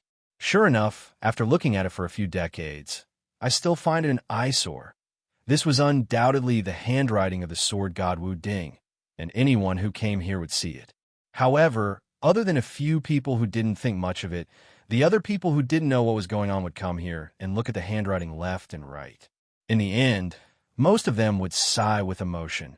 As expected of the sword god, even his handwriting is so special that it's difficult for ordinary people to compare. After passing this stone and stepping out of the mountain path, the scene in front of them suddenly opened up. Other than a few ordinary buildings that were surrounded by the bamboo forest in the distance, there was a large open space. On the two sides of the open space near the mountain path, there were many simple tents, simple huts, and other temporary buildings. There were also many people who were sitting cross-legged. There were men, women, old and young. Some had their heads lowered in contemplation. Some had their eyes closed in cultivation, and some were making hand gestures to communicate in low voices. It looked a little messy, but almost no sound could be heard, not to mention the noise, as if they were afraid of disturbing something. If one had to say what these people, who seemed to have gathered from all over the world, had in common, perhaps it was that they were all not weak. This could be seen from their appearances, and this was indeed the case. However, when they saw the weathered middle-aged man walk into the open space, everyone around stood up and saluted from a distance. The gazes that were cast over were filled with envy, gratitude, reverence, and so on. This was inevitable because they all knew that this weathered middle-aged man was the first disciple of the sword god Wu Ding. Haita, slowly walking towards the bamboo forest building. Haita nodded to the left and right in return, showing a generous and gentle smile. Of course, he knew why these people were here, and it was obvious that they were here for a long time. Teacher only accepted 3 disciples in his life, including himself. It seemed that the number was very small, but it wasn't an exaggeration to say that each of them had shocking strength. More importantly, the 3 of them weren't all outstanding talents, nor were they all children of influential families. What did this mean? This meant that everyone had the possibility of becoming the 4th disciple of the sword god teacher. With such a soul-stirring motivation, naturally, everyone rushed like a flock of ducks. And even if they couldn't become teacher's disciple, staying here was extremely beneficial. Because teacher had a gentle temperament, every time he had free time or when he was in the mood, he would often come out of his residence to start a lecture, answering questions without hesitation. As for the guidance of the sword god, it was undoubtedly priceless advice to any martial artist. With these thoughts in mind, Haita came to the bamboo forest building, stepped forward, and pushed open the wooden door of his residence. He turned around and nodded to the people outside who hadn't sat down yet, gently closing the wooden door and cutting off the countless gazes of worship and inquiry. Sigh. Holding the wooden door handle, Haita suddenly sighed, looking a little bleak. Everyone in the brand worshipped the sword god, worshipping him as a true god. They believed that as long as the sword god was here, the glory of the Brand Empire would last forever. But how could they know that the mountains would be eroded by the wind, and the sword god would also grow old? Thinking of this, Haita shook his head, looking a little worried. Although as a disciple, it was a little disgraceful to speculate that the sword god would grow old. But because he was a disciple, Haita knew the sword god's physical condition better than anyone else. Their teacher was indeed old. Their teacher had never been secretive about this in front of his fellow disciples. He would casually mention it, but sometimes his gaze towards them had a hint of anticipation. Haita certainly knew what teacher was expecting. There was only one sword god, but there were 3 disciples of the sword god. Oh, now, there were 2. And could they be like teacher, indomitable, supporting the glory of the brand? Haita didn't have much confidence in this. He was clear about his own ability. His talent was really ordinary. Although he was personally taught by teacher and was the first disciple of teacher, his strength was almost the lowest. Junior brother's current strength was not as high as his, but with his talent, it wouldn't take long for him to surpass him. But junior brother's character, sighing silently, Haita turned around and stepped forward to look for teacher. Well, at this time, teacher should be napping and fishing in the backyard. Thinking of this, he didn't stop walking, but his expression was still a little absent-minded. If junior brother's Wafan was still alive, then teacher wouldn't have to worry anymore. That must be the case. Junior brother's Wafan was praised by teacher as the person who resembled him the most. However, when teacher took back junior brother Zwafan's golden sword, he was already old.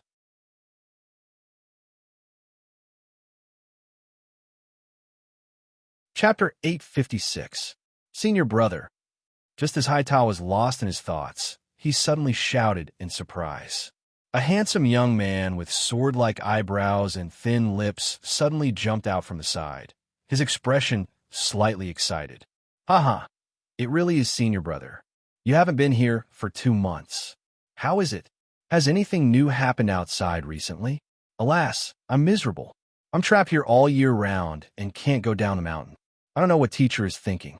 It's so boring here. Hearing this, Haita couldn't help but frown and interrupt. Junior brother, don't you understand teacher's painstaking efforts? Teacher didn't make you stay here to trap you, but to let you. He waved his hand repeatedly. Senior brother, you're here again. I understand. I'm impetuous.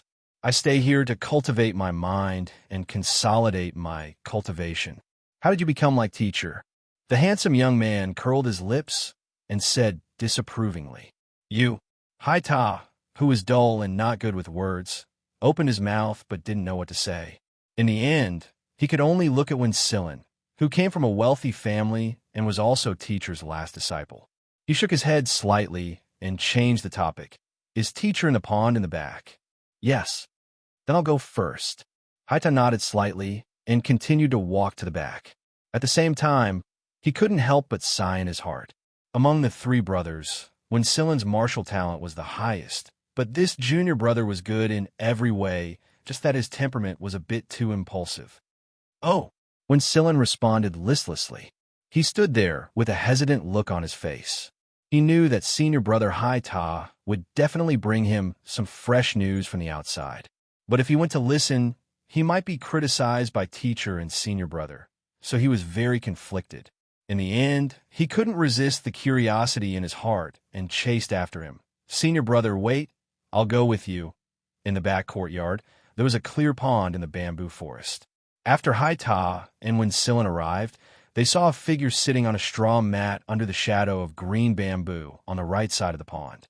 This was a thin old man, somewhat stooped, wearing green clothes. At a glance, he looked no different from an ordinary old farmer.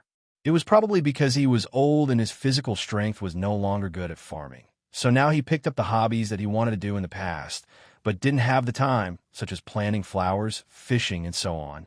He was fishing now, but perhaps because the breeze in the forest was too comfortable, his pair of old eyes were slightly closed, and he was slowly dozing off.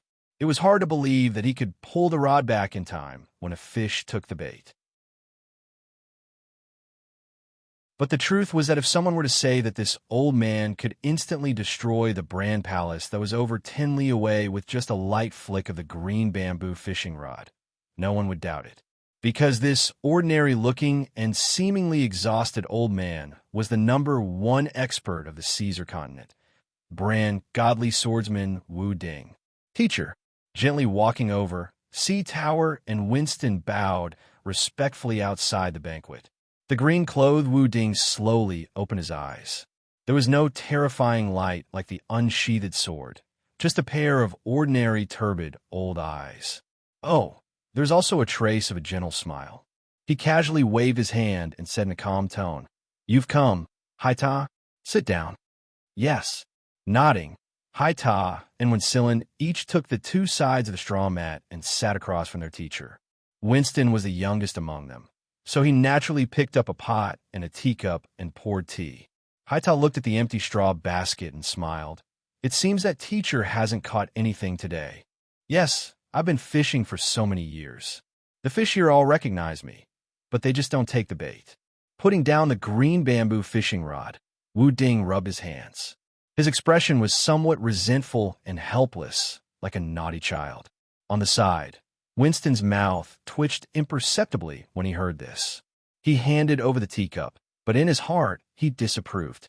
"Teacher, your fishing rod doesn't have any bait or hook, so how can you catch a fish with that? He reminded you, and you said you didn't understand. Isn't this completely useless?" Taking a sip of the light green tea, Wu Ding seemed to have thought of something and asked casually, "How is it? Is teaching the prince's homework going smoothly?" The Bran Sword God was the Bran Sword God in the end. Even if he didn't want to have too much contact with the imperial power, his strength, influence, and other factors made it impossible. Of course, with Sword God Wu Ding's status, if he didn't want to, no one would dare to say anything, let alone force him. But it was still the same principle. Since he was already in the mortal world, there were some things that couldn't be forcefully rejected. So Haita, as the #1 disciple of the Sword God, also had another identity, and that was to be the teacher of the Bran princes. It wasn't necessarily to teach martial arts. In fact, as the princes of the Bran, it was very likely that they would become the next king of the Bran. Martial arts were not important to them. What was important was this relationship, the relationship between the Sword God and the imperial court. This was what everyone paid attention to. "It's going smoothly." Haita nodded, his expression calm, but his next words were not so calm. The first prince's personality is still heroic and domineering, and his actions are domineering. He has a strong martial heart.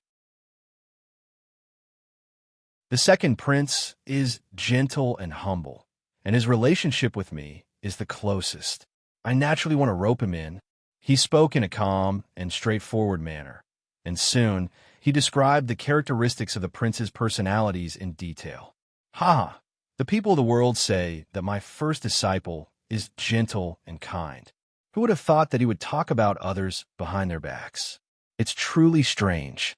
"Teacher," Haita looked at the playful smile on Wu Ding's face and helplessly shook his head. He knew that his teacher's mischievous personality was acting up again. Just as he had said, perhaps Sword God Wu Ding had no intention of getting involved with imperial power, but how could the imperial court not care about his opinion? Thus, when it came time to choose the next king, whether he was willing or not, Wu Ding had to express his opinion. And the source of these opinions naturally came from Haita. And from this aspect, Haita was actually a shield pushed out by Wu Ding. But when the master had matters to attend to, it was normal for the disciple to take care of the work. Of course, these evaluations of the princes were just routine words. It was impossible to make any decisions.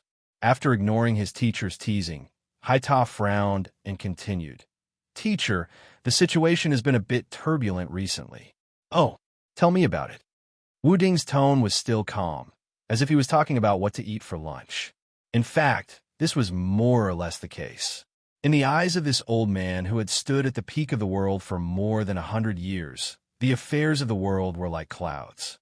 First is the northern wilderness.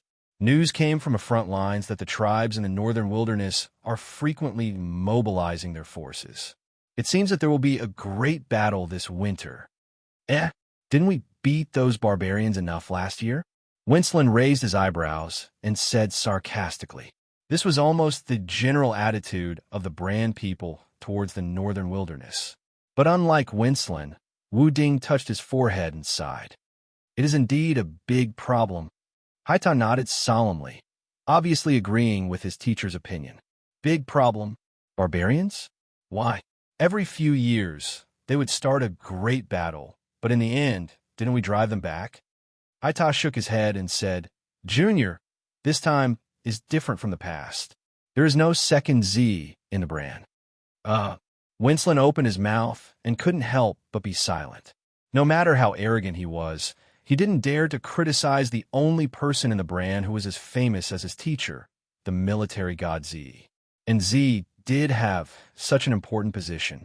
Since he joined the army, the military situation between the brand and the northern wilderness was completely reversed.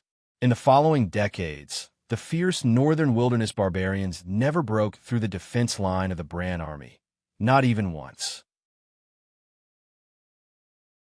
The entire Brand's northern territory and tens of millions of people also had to protect his reputation. They didn't have to fight, and they lived a peaceful life for decades. But now, this peerless prodigy who shocked the continent had left. Although the Brand army was still the powerful Brand army, but among the generals and marshals in the army, who would dare to stand out and inherit Z's glory, and who would dare to guarantee that they would continue to keep the northern wilderness barbarians out of the country? After a moment of silence, Wu Ding raised his head and asked, What's the decision from the royal court? Increase the troops, transfer the Tiger Roar Legion from the south to the front line. But, after a pause, Haida frowned and shook his head. There's a problem now. The Zichan Legion hasn't been able to settle down. It's mainly about the choice of the new marshal. There's a lot of disagreement in the parliament. Ridiculous. What time is it? A bunch of reckless idiots. The mischievous smile on Wu Ding's face instantly disappeared. Although he wasn't a member of the army, he had lived for so long, so he could naturally see that there was something fishy about this so-called disagreement. It was just that the ownerless Zichan Legion was too tempting, and some of the nobles couldn't help but be tempted. And under the competition, it was naturally impossible to come up with a unified candidate. As for the attack from the northern wilderness, for the important people in the capital of the Brand, it was a bit far away. Winston couldn't help but ask, could it be that before Z killed his way into the northern wilderness, he didn't think about appointing the next marshal? Haida shook his head. Wu Ding suddenly let out a long sigh. That idiot. He wanted to say something, but in the end, he didn't say anything. Haida looked at his teacher and nodded slightly, as if he agreed with this assessment. Not many people knew about the matter between Z and the Northern Wilderness Empress, but there were still some people who knew. This included Wu Ding, Haida, and the King of the Brand. This way, even if they knew that Z had never betrayed the Brand in his life, this matter concerned the safety of the country. Z had already appointed the next marshal, so how could the royal court agree so easily, just in case? Then what do we do now? Winston was born in a noble family, so he naturally knew how fierce the struggle for benefits was. In the face of such temptation, unless the king personally made the decision, no one would compromise. Even if the king made an appearance, it wouldn't be randomly appointed. He would consider the interests of all the nobles, so he was probably having a headache over this problem.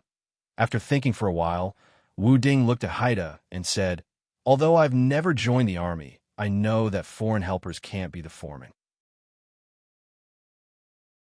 Tell the king that the new marshal of the Zichan Legion can only be chosen from the 8 generals of the Zichan 8 armies. Yes. Haida nodded and didn't look surprised. In reality, this was the best decision. Firstly, the new marshal was born in the Zichan Legion, so he didn't need to familiarize himself with them. Secondly, it directly avoided the interests of the nobles. Didn't they want to fight for it? Let's just make it so that they can't fight for it. It was worth mentioning that someone must have thought of this a long time ago, but they just lacked someone who could control the nobles. The god of swords Wu Ding undoubtedly had the ability to control the situation, so he was the most suitable candidate. In just a few short words, he solved the problem that had been debated in the empire's parliament for more than half a year. This was the prestige and deterrence of the god of swords Wu Ding in this world where the strong preyed on the weak. In addition to the northern wilderness and the army, the recent turmoil also came from the Temple of Light. Pause for a while. Haida slightly raised the corner of his mouth and emphasized, "This is also the biggest turmoil." The Temple of Light? Wincelin curled his lips. Those guys who pretend to be mysterious, what did they do this time? The Temple of Light's position in the Bran Empire was unquestionable, but not everyone would give them face. At least, the God of Swords people were not among them. This could be seen from Haida's smile and Wincelin's joking tone. As for the reason, it was more complicated. To put it simply, there couldn't be two tigers on one mountain. Everyone knew that the Bran Empire was closely linked to the royal and divine authority. The influence of the Temple of Light was deep in every area of the Bran. This was definitely not an exaggeration. But now, there was a power that could also influence the royal authority, the God of Swords faction. Naturally, the Temple of Light was unwilling to accept this. As time went by, conflicts began to arise. Among all the conflicts, the main conflict was because of Zwafan. Zwafan didn't want to leave the City of Dawn, so he took the initiative to explode a crystal and died. But the Temple of Light undoubtedly played an important role in this. It was because of their leadership that the Grey Coat army was surrounded and suppressed, and Zwafan was forced to a dead end. Because of this, the God of Swords faction undoubtedly hated the Temple of Light. As expected, a trace of pain flashed in Wu Ding's turbid eyes when he heard this.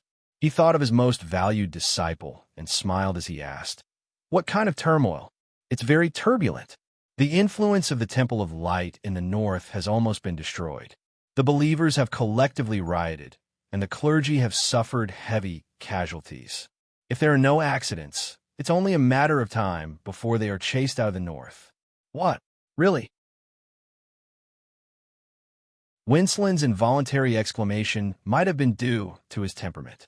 But even Wu Ding, who had experienced many storms and waves in his life, couldn't help but doubt that he had heard wrongly. One could imagine the intense shock brought by this news. Sea Tower nodded heavily. "It's true. Now, the Temple of Light is forcefully blocking the news and putting out fires everywhere." But he chuckled. With Sea Tower's position in the court, it was naturally not difficult for him to obtain this news. After confirming the authenticity of this news, Wu Ding suddenly patted the straw mat beside him and laughed without restraint. He was like a child taking pleasure in other people's misfortune. In an instant, his laughter rumbled like thunder. It passed through the surrounding bamboo forest and reverberated in the air above Wu Ding's small residence for a long time. Everyone in the surrounding space raised their heads in shock. This was the laughter of the God of Swords. After the shock, they looked at each other in confusion. What had happened to make the God of Swords so happy? Perhaps only Sea Tower and Wincelin could understand why their teacher was so happy. Zwafan's death was indeed a huge blow to the God of Swords Wu Ding. But due to his own influence and the peace of the Empire, Wu Ding naturally couldn't raise his sword and kill his way to the Temple of Light headquarters to seek revenge. But now that he heard that the other party had fallen into such a difficult situation, he was naturally very happy and carefree. Sea Tower didn't hide his joy and continued with a smile. "I also heard that the Temple of Light headquarters is very chaotic because of this. The Puritans and ascetics, who have always ignored worldly matters, have joined forces to criticize the higher-ups of the Temple of Light. The Pope must be having a hard time recently. It's worth celebrating. It's worth celebrating." Clapping his hands and laughing, Wu Ding picked up the bamboo fishing rod beside him and waved it casually. The thin silk line drew a faint trace on the calm lake surface. With a pull, 7 or 8 fat fish jumped out of the water, twisting their bodies and swinging their tails, splashing water droplets. Looking carefully, these fish weren't pulled out of the water because they had bitten the hook. There was no hook at the end of the silk line. And the reason for the harvest was that the thin silk line was like a fine needle, accurately piercing through the cheeks of each fish and lifting them up. Go, go, bring a knife and a pot. Rolling up his sleeves, Wu Ding grinned and laughed. I'm in a good mood today, so I'll personally cook a fish feast for you. Oh, bring more bowls. Everyone outside will have fish soup to drink. Who made me happy, haha. Seeing their teacher so happy, Sea Tower and Winslin, as his disciples, were naturally happy too. They responded in unison and stood up to get the cutlery. At this time, Wu Ding suddenly thought of something and asked Sea Tower, by the way, who could bring such a big surprise to the temple? Tang, In, it should be this name. Well, it needs to be said that he is a member of the Gray Coat Army. Gray Coat Army? Wu Ding raised his head in surprise, then blinked his turbid old eyes and looked very emotional. This is retribution. No, I must break the rule today. Bring me another pot of wine. For this I must drink 3 big bowls of wine. Although Wu Ding's small residence was located in a remote area, there was naturally no shortage of tableware. The only thing that could be said to be lacking was wine. For the sake of his teacher's health, Sea Tower had taken away all the wine here a few years ago. However, this was not a problem. Winslin flew away, and in just a few minutes, he brought back a bottle of his teacher's favorite wine from the capital. Immediately, there was a burst of work in the backyard pond. Wu Ding personally took care of the fish, and Sea Tower and Winslin helped to clean up the few fat fish. It was also at this time Sea Tower thought of something, and after a moment of doubt, he asked, Teacher, do you think there is a secret manual in this world that can quickly improve battle chi?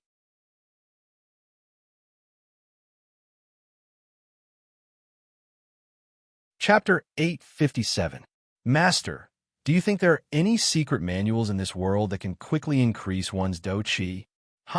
When Silen's hand movements paused as he turned his head with a smile, putting on an old and wise look as he said, Senior brother, practicing do chi is not easy. One must be down to earth and diligent. Before his words fell, when Silen was the first to laugh. Obviously, these are the words that Haita often taught him. Now that he took the opportunity to counterattack, he was naturally overjoyed. The corner of Wu Ding's mouth also had a faint smile, but this was naturally not meant to ridicule. He was very clear about his eldest disciple's character. He would not do things that were impatient for quick results. He raised his head and said, Do-chi training is indeed not a shortcut, but things in the world have never been fixed. Some natural treasures, magical beast crystals, and other things of good fortune can greatly increase one's do-chi in a short period of time. As for secret manuals, well, there are some that can achieve such an effect. What? When Silen was shocked when he heard this, he could still remain calm when it came to natural treasures. With his background, he didn't care at all. In fact, the reason he was able to touch the threshold of void at such a young age was precisely because of such help. But after all, it was a foreign object and could only be used for a while. Secret manuals that could quickly increase one's do-chi were different. For example, natural treasures could let people take the lead on the starting line. And with such a heaven-defying secret manual, it would let people take the lead all the way. Thinking of this, when Silen was suddenly excited and asked in a trembling voice, Master, is there really such a secret manual? There are indeed some, but you are never allowed to have this idea.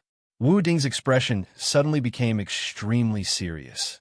Everything in this world is between gains and losses.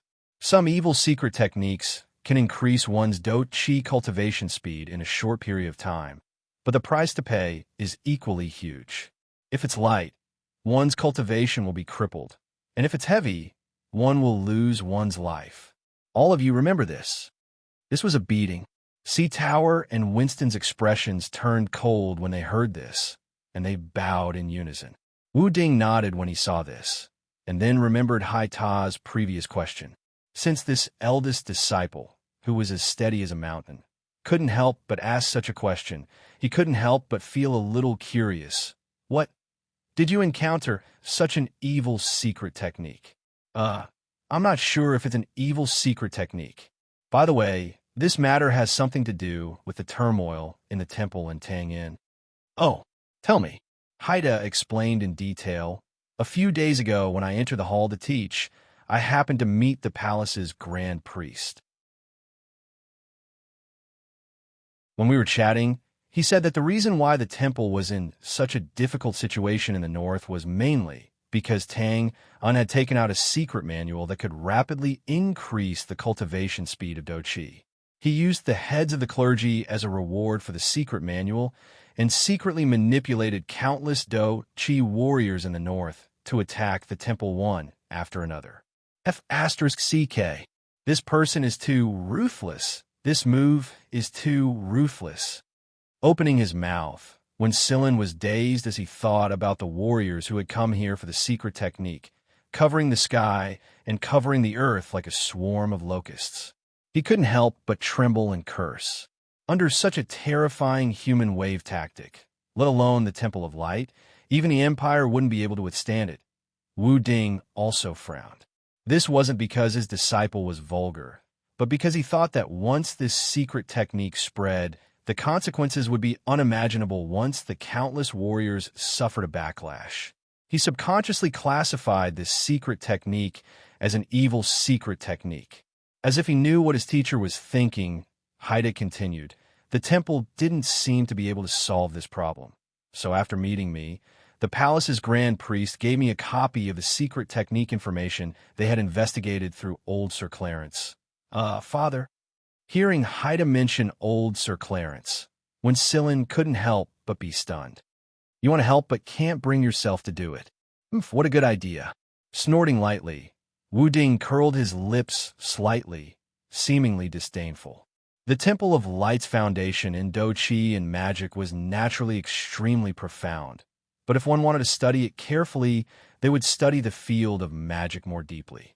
After all, healing magic was the foundation of their religion.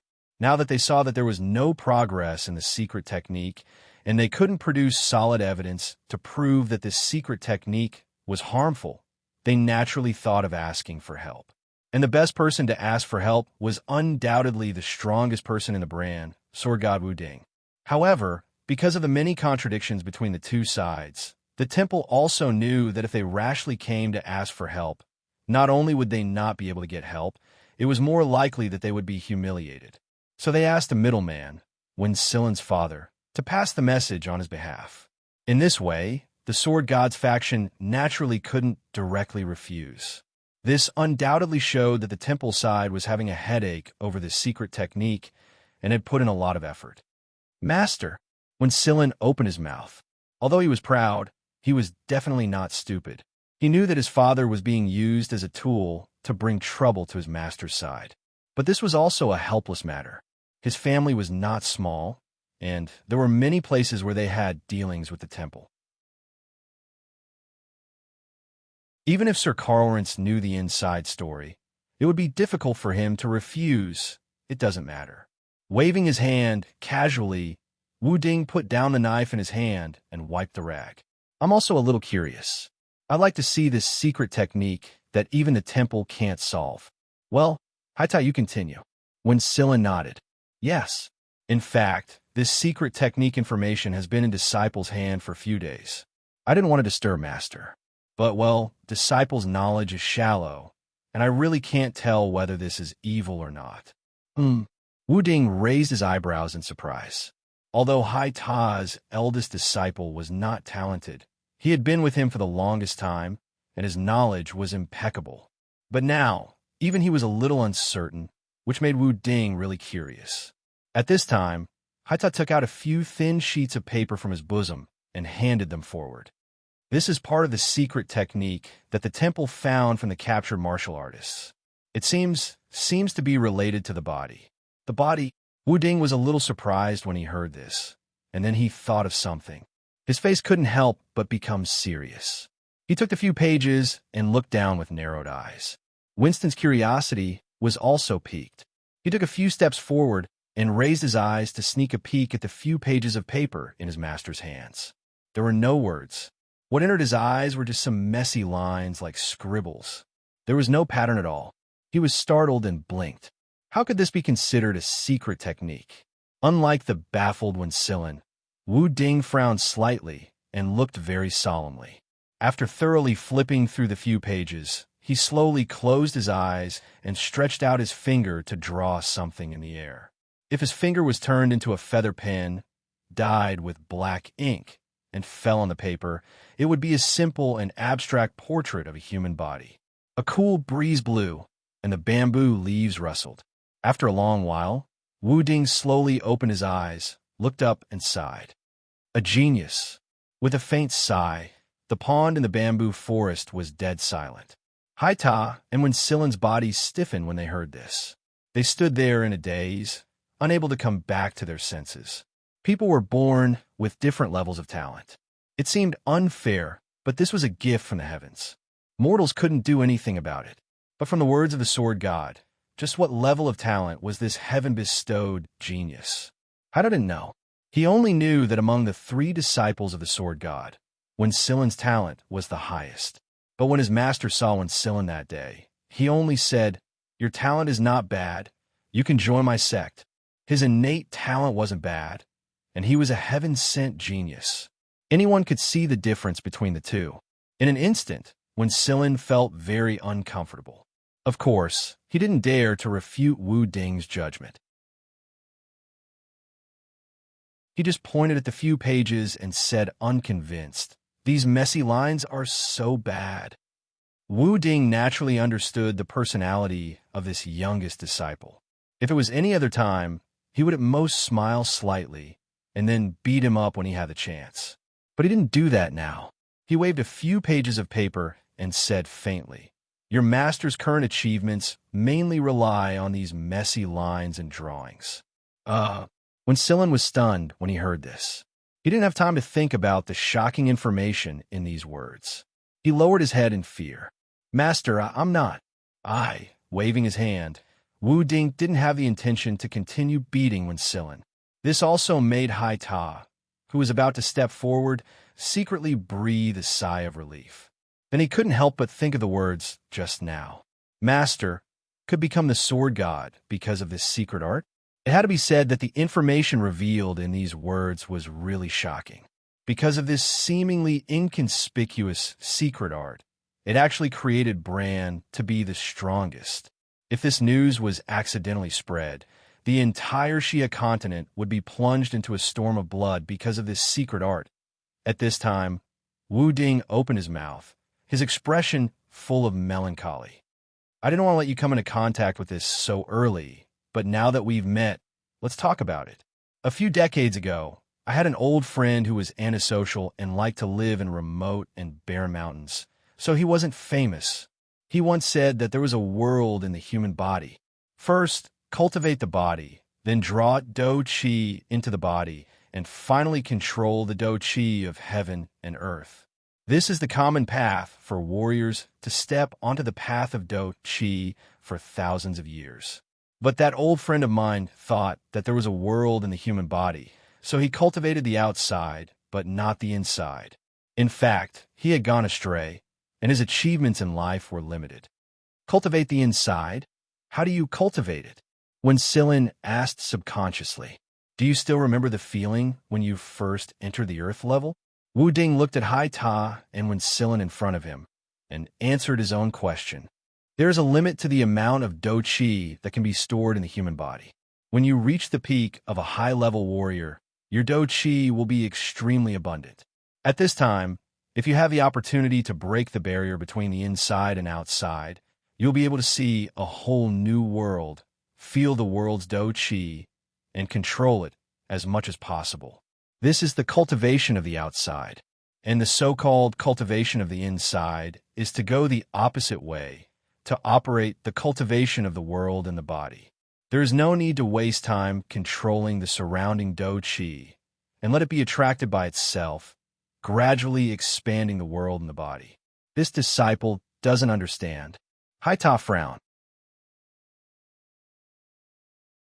This so-called cultivation of the inside, isn't it the cultivation of drawing do qi into the body before the earth level? Teacher just said that the do qi that can be stored in the human body is limited. It's different, very different. Wu Ding shook his head.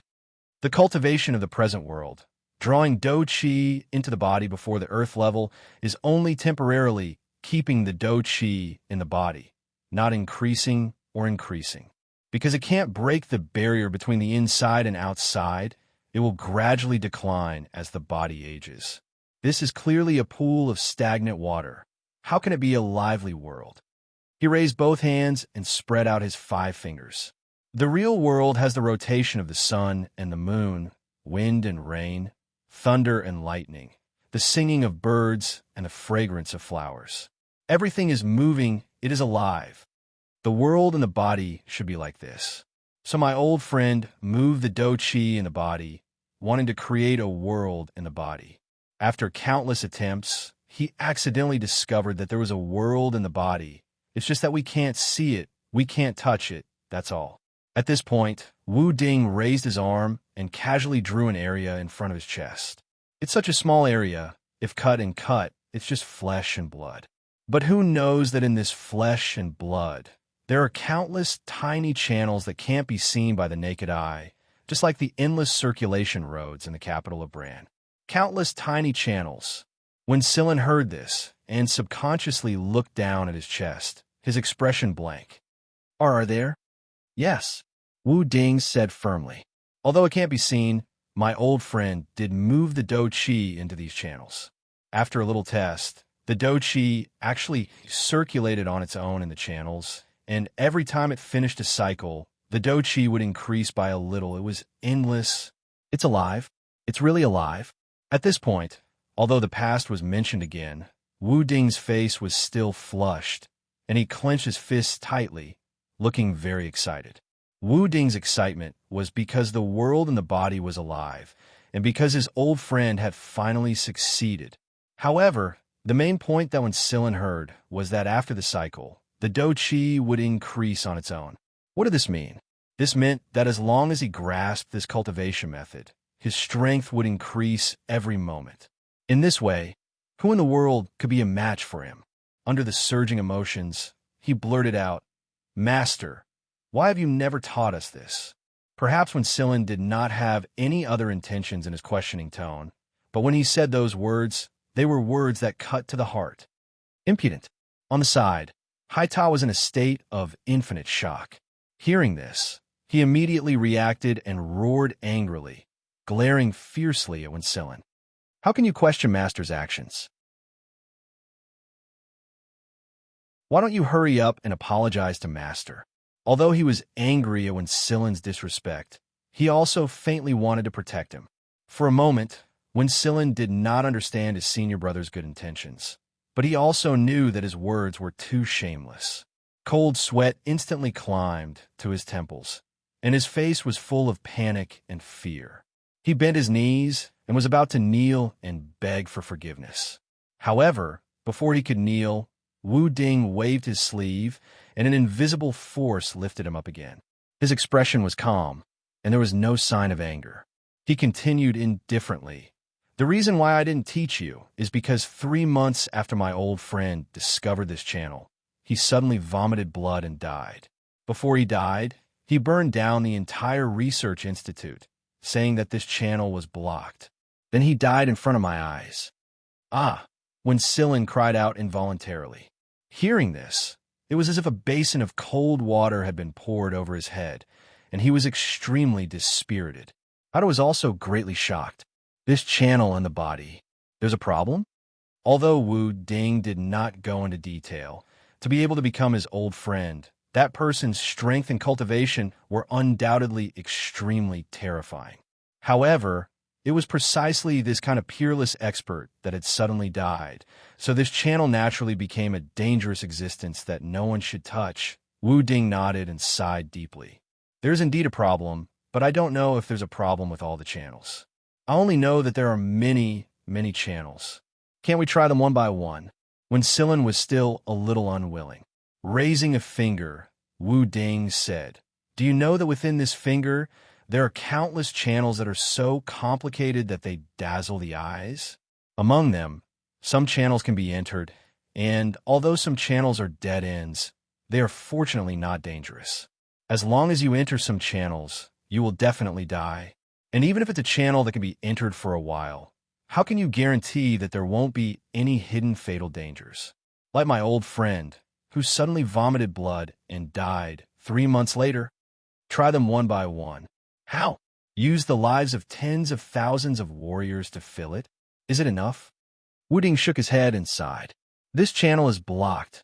This channel is blocked. If Tangin was here, he would certainly agree with Wu Ding's point of view. The complete circulation channel in his hands was now because of the old butler and the system's help. Therefore, even if there were tens of thousands of possibilities, he could still calculate the correct path. But what about others without the help of the system? Was he really going to gamble with tens of thousands of warriors? Not to mention whether or not it would succeed, how to transfer so many warriors who were willing to die was an extremely unrealistic problem. After sighing for a while, Wu Ding's expression gradually returned to normal. He looked at the 2 disciples in front of him and said, "There is indeed something I haven't taught you. Although my old friend thinks that this channel is blocked, he also found a few channel nodes during his research. He thinks that this is safe, so he gave me the location. You also know that the reason why I have my current cultivation is because of the technique of constantly compressing and condensing my dou qi. But other than that, what you don't know is that even after the compression and condensation of dou qi, it far exceeds the limit that my body can bear. I put the condensed dou qi into the nodes, and it's very amazing. It's clearly just a tiny, inconspicuous point, but it can accommodate a huge amount of dou qi." Pause for a while. And the reason why I haven't taught you this is because the dou qi in your bodies is far from being saturated, so there's no need to use such methods. I'm sorry, Master. Hearing this, when Silin was abnormally ashamed, he lowered his head, wishing that he could shrink his head directly into his chest. Wu Ding shook his head slightly. It's fine. I know that you are proud and arrogant and want to climb to the peak of martial arts. But you have to remember that shortcuts are often dead ends. Don't be too anxious for success. Learn more from your senior. Yes, Master. When Silin nodded repeatedly, not to mention whether he cared or not, but his current attitude was still good. After taking the opportunity to knock, Wu Ding looked at the few pages in his hand, and his expression was extremely complicated.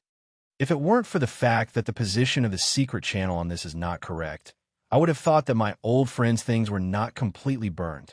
I didn't expect that after so many years, someone would set foot in this dangerous area. Tangin, well, no matter what, he is a genius, and it's worth going to see him. After saying this, Hai Ta and Wen Silin's bodies shook together, and they raised their heads in shock, their faces full of shock. Master, Sword God is going down the mountain?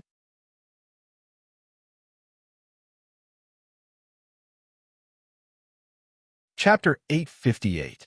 Because of the difference in location, although people with extraordinary identities like Hai Ta could be considered well-informed, that was only relative to ordinary people. In fact, while they were discussing, the current situation of a northern temple was much worse than they had expected. Of course, in the same way, Tang In was completely unaware of the news that the sword god had quietly left the mountain and went to the north by the Hansui River. All kinds of craftsmen were still standing, but the prosperous atmosphere of the past was no longer there. Walking among them, most of the passers-by looked anxious and uneasy. Even if they were acquaintances, they would not greet them and would walk in a hurry. In fact, this kind of atmosphere was not only here, but also in the whole Hansui city and even in the whole northern Bran. It was like being shrouded by a large mass of dark clouds, oppressive and oppressive. The reason for this oppressive atmosphere, needless to say, was naturally because of the Temple of Light. At this point, the problem brought by the temple was no longer as simple as a simple problem of faith. The temple had stood on the mainland for thousands of years and had long penetrated into every inch of the Brand's territory, every class, and the hearts of every Brand citizen. It was precisely because of such a huge influence that once the temple faced a real crisis, it would be the trouble of the entire Bran Empire. And this kind of terrible trouble could not be solved in a short period of time by the Bran Imperial Court, nor could the Temple of Light. As for Tang Yin, the main person involved, in fact, even if they killed Tang Yin, the root of the disaster, now, it was impossible to reverse the situation. This was a completely irresistible trend that couldn't be resisted. It could be foreseen that in the end, it was destined to become an unmanageable disaster. On the riverside street, yellow leaves were spinning and drifting. It's really deserted. Coming out of the secret purple cannon factory, Lena and Tang in walked in the bleak autumn wind. Looking at the bleak street, Lena could not help but sigh. Tang did not say anything. He naturally knew the reason and source of all the scenes in front of him, although he would never regret making such a decision. Looking at this lifeless scene, he naturally would not jump for joy like a great demon king proudly announcing that this was the effect he wanted. Looking around, Lena lowered her head and said softly, "The day before yesterday, I was chatting with Aunt Martha at the tailor's shop. She said that old Father Primo of the church in the west of the city was dead and his head was cut off. She was very sad. Oh, I don't mean to blame you, Arthur. I know you must have your own reasons for doing this. I just heard that old Father Primo was a good man. It's fine." Tang and shook his head gently, indicating that he didn't mind. Lena was one of the most important factors in the revival of the Grey Coat Army. Tang didn't hide some things from her. For example, the purpose of the purple bore cannon and the bloodshed caused by the assassin organization. Of course, he didn't mention the specifics, as there was no need to. However, Lena still knew that the large-scale killing of the northern clergy came from Tang Un. After a moment of silence, Tang In nodded. "I believe in your judgment. That old priest should be a good man. I also believe that there are many such good people in the temple. But this is war." Tang In raised his head and looked at the gray and bleak sky. He paused and continued, "On the battlefield, the enemy and I meet on a narrow path. Perhaps the enemy in front of me is a good man in the eyes of his neighbors in his hometown, a good son in the eyes of his parents, and a good husband in the eyes of his wife. He also has 2 or 3 lively and cute children and a loyal big black dog. But we are enemies. If I don't make a move, he will stab me to death with the long spear in his hand. What can I do? I can only raise the big sword in my hand and chop off his head first.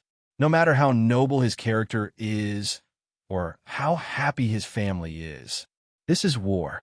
There will always be people dying, and I want to live." Turning his head to look at Lena, who was in a daze, Tang Un's expression was calm. "I didn't say so much to refute anything. I'm a very selfish person. I will never be able to reach the level of a saint who can help the world. The starting point of doing things is only for myself and the people around me. I can't take care of others, and I don't want to take care of them. Well, are you disappointed?" Lena shook her head silently, then shook her head again. She took a deep breath and said, "No, I won't. I understand. I just feel a little emotional. Well, it seems that no matter what, the unlucky ones are always the ordinary people. They won't be unlucky for long." Tang and looked towards the west, and the corners of his mouth curled up slightly. "Thanks to you, an injured tiger is recovering at an accelerated rate. It will come out to hunt for food soon." Hearing this, Lena was stunned, and then followed Tang Un's gaze to the west. A thought suddenly appeared in her mind, and she immediately showed a shocked expression. Gray robe. She covered her mouth in time and looked at the passers-by around her. Yes. Tang In smiled and nodded. He could not help but feel emotional. It was not easy. The day had finally arrived. Needless to say, this ferocious tiger from the north was naturally the Grey Coat Army from the depths of the 100,000 mountains. Actually, there was no need to rush this step. During the battle in the City of Dawn, the main forces of the Grey Coat Army did not suffer much damage. However, the deaths of Rosa, Zhuofan, and the other high-ranking officials, as well as the betrayal of Bosco and the other high-ranking officials, had undoubtedly cast a shadow over the Grey Coat Army. Their morale had plummeted. In addition, without a stronghold to defend, the 100,000 soldiers of the Grey Coat Army were like rootless duckweeds. Compared to the countless sturdy cities of the Bran Empire and the tens of thousands of strong soldiers, they had no chance of winning. It could be said that if it were not for the intense anger of revenge burning in the hearts of every Grey Coat Army member, with this battle, more than half of the Grey Coat Army would have been disbanded. Later, Josiah rose to power under Rose's will and became the leader in one fell swoop. Then, he dug out the parasites and eradicated the rebels, greatly stabilizing the morale of the army. However, the huge difference in strength between the enemy and their side still made all the Grey Coat Army members confused. They could not see any hope of revenge. Helpless, the Grey Coat Army decided to grit their teeth and lay low for a few years. They would slowly plan and wait for the time of revenge to come. However, at this time, Tang returned from the northern wilderness with a purple bore cannon. After that, they were even luckier. Not only did they meet Lena, who had outstanding alchemy talent, but they also had the secret support of the Yadong business group. Batch after batch of improved purple bore cannons were delivered one after another. And with such a weapon of mass destruction in their hands, and after witnessing its terrifying power, the morale of the Grey Coat Army was naturally greatly boosted. They were sharpening their swords and thinking about how to take revenge after a year of silence. Of course, this was just a preliminary idea. After all, the significance of this revenge was too great. If they were defeated again, the outcome would be unpredictable. But coincidentally, Tang had caused quite a commotion in this year. He had directly stirred up a pot of porridge in the north. It was a great opportunity to take revenge. Therefore, in the secret letter that Tang received a few days ago, Josiah and the others finally decided to lead the Grey Coat Army to officially take revenge at the beginning of this year's winter. There was a tiger in the West Mountain. It would climb high and roar angrily, baring its fangs. It would definitely shake the world and cause all beasts to flee in panic. After knowing the shocking news, the two of them naturally didn't have the mood to be emotional. But on the way back to the alchemy laboratory, they were somewhat silent. Tang was looking forward to it.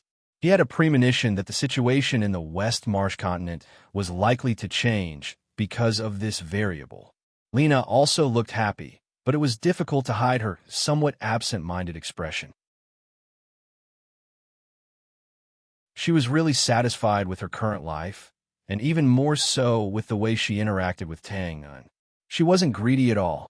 She just quietly watched and felt happy. But thinking about how the Grey Coat Army would walk out of the 100,000 mountains and how Miss Josiah would appear by his side, this kind of life would be gone forever.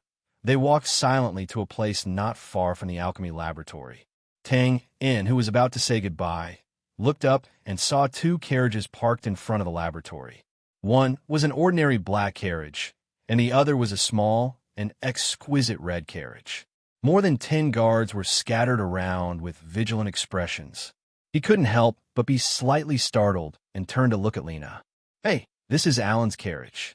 Lena was also a little surprised when she saw this, but she immediately recognized that the ordinary black carriage was Alan's and was somewhat happy. "Ah, it's Alan. It's really been a long time since we last met." Tang was also happy when he heard this. Then his gaze fell on the exquisite red carriage at the side. He smiled and joked, it seems that this kid is doing well. He found a girlfriend and came to show off." You're tuning in to the Warrior Lore YouTube channel. Don't forget to subscribe and join us on this journey to catch the most captivating stories.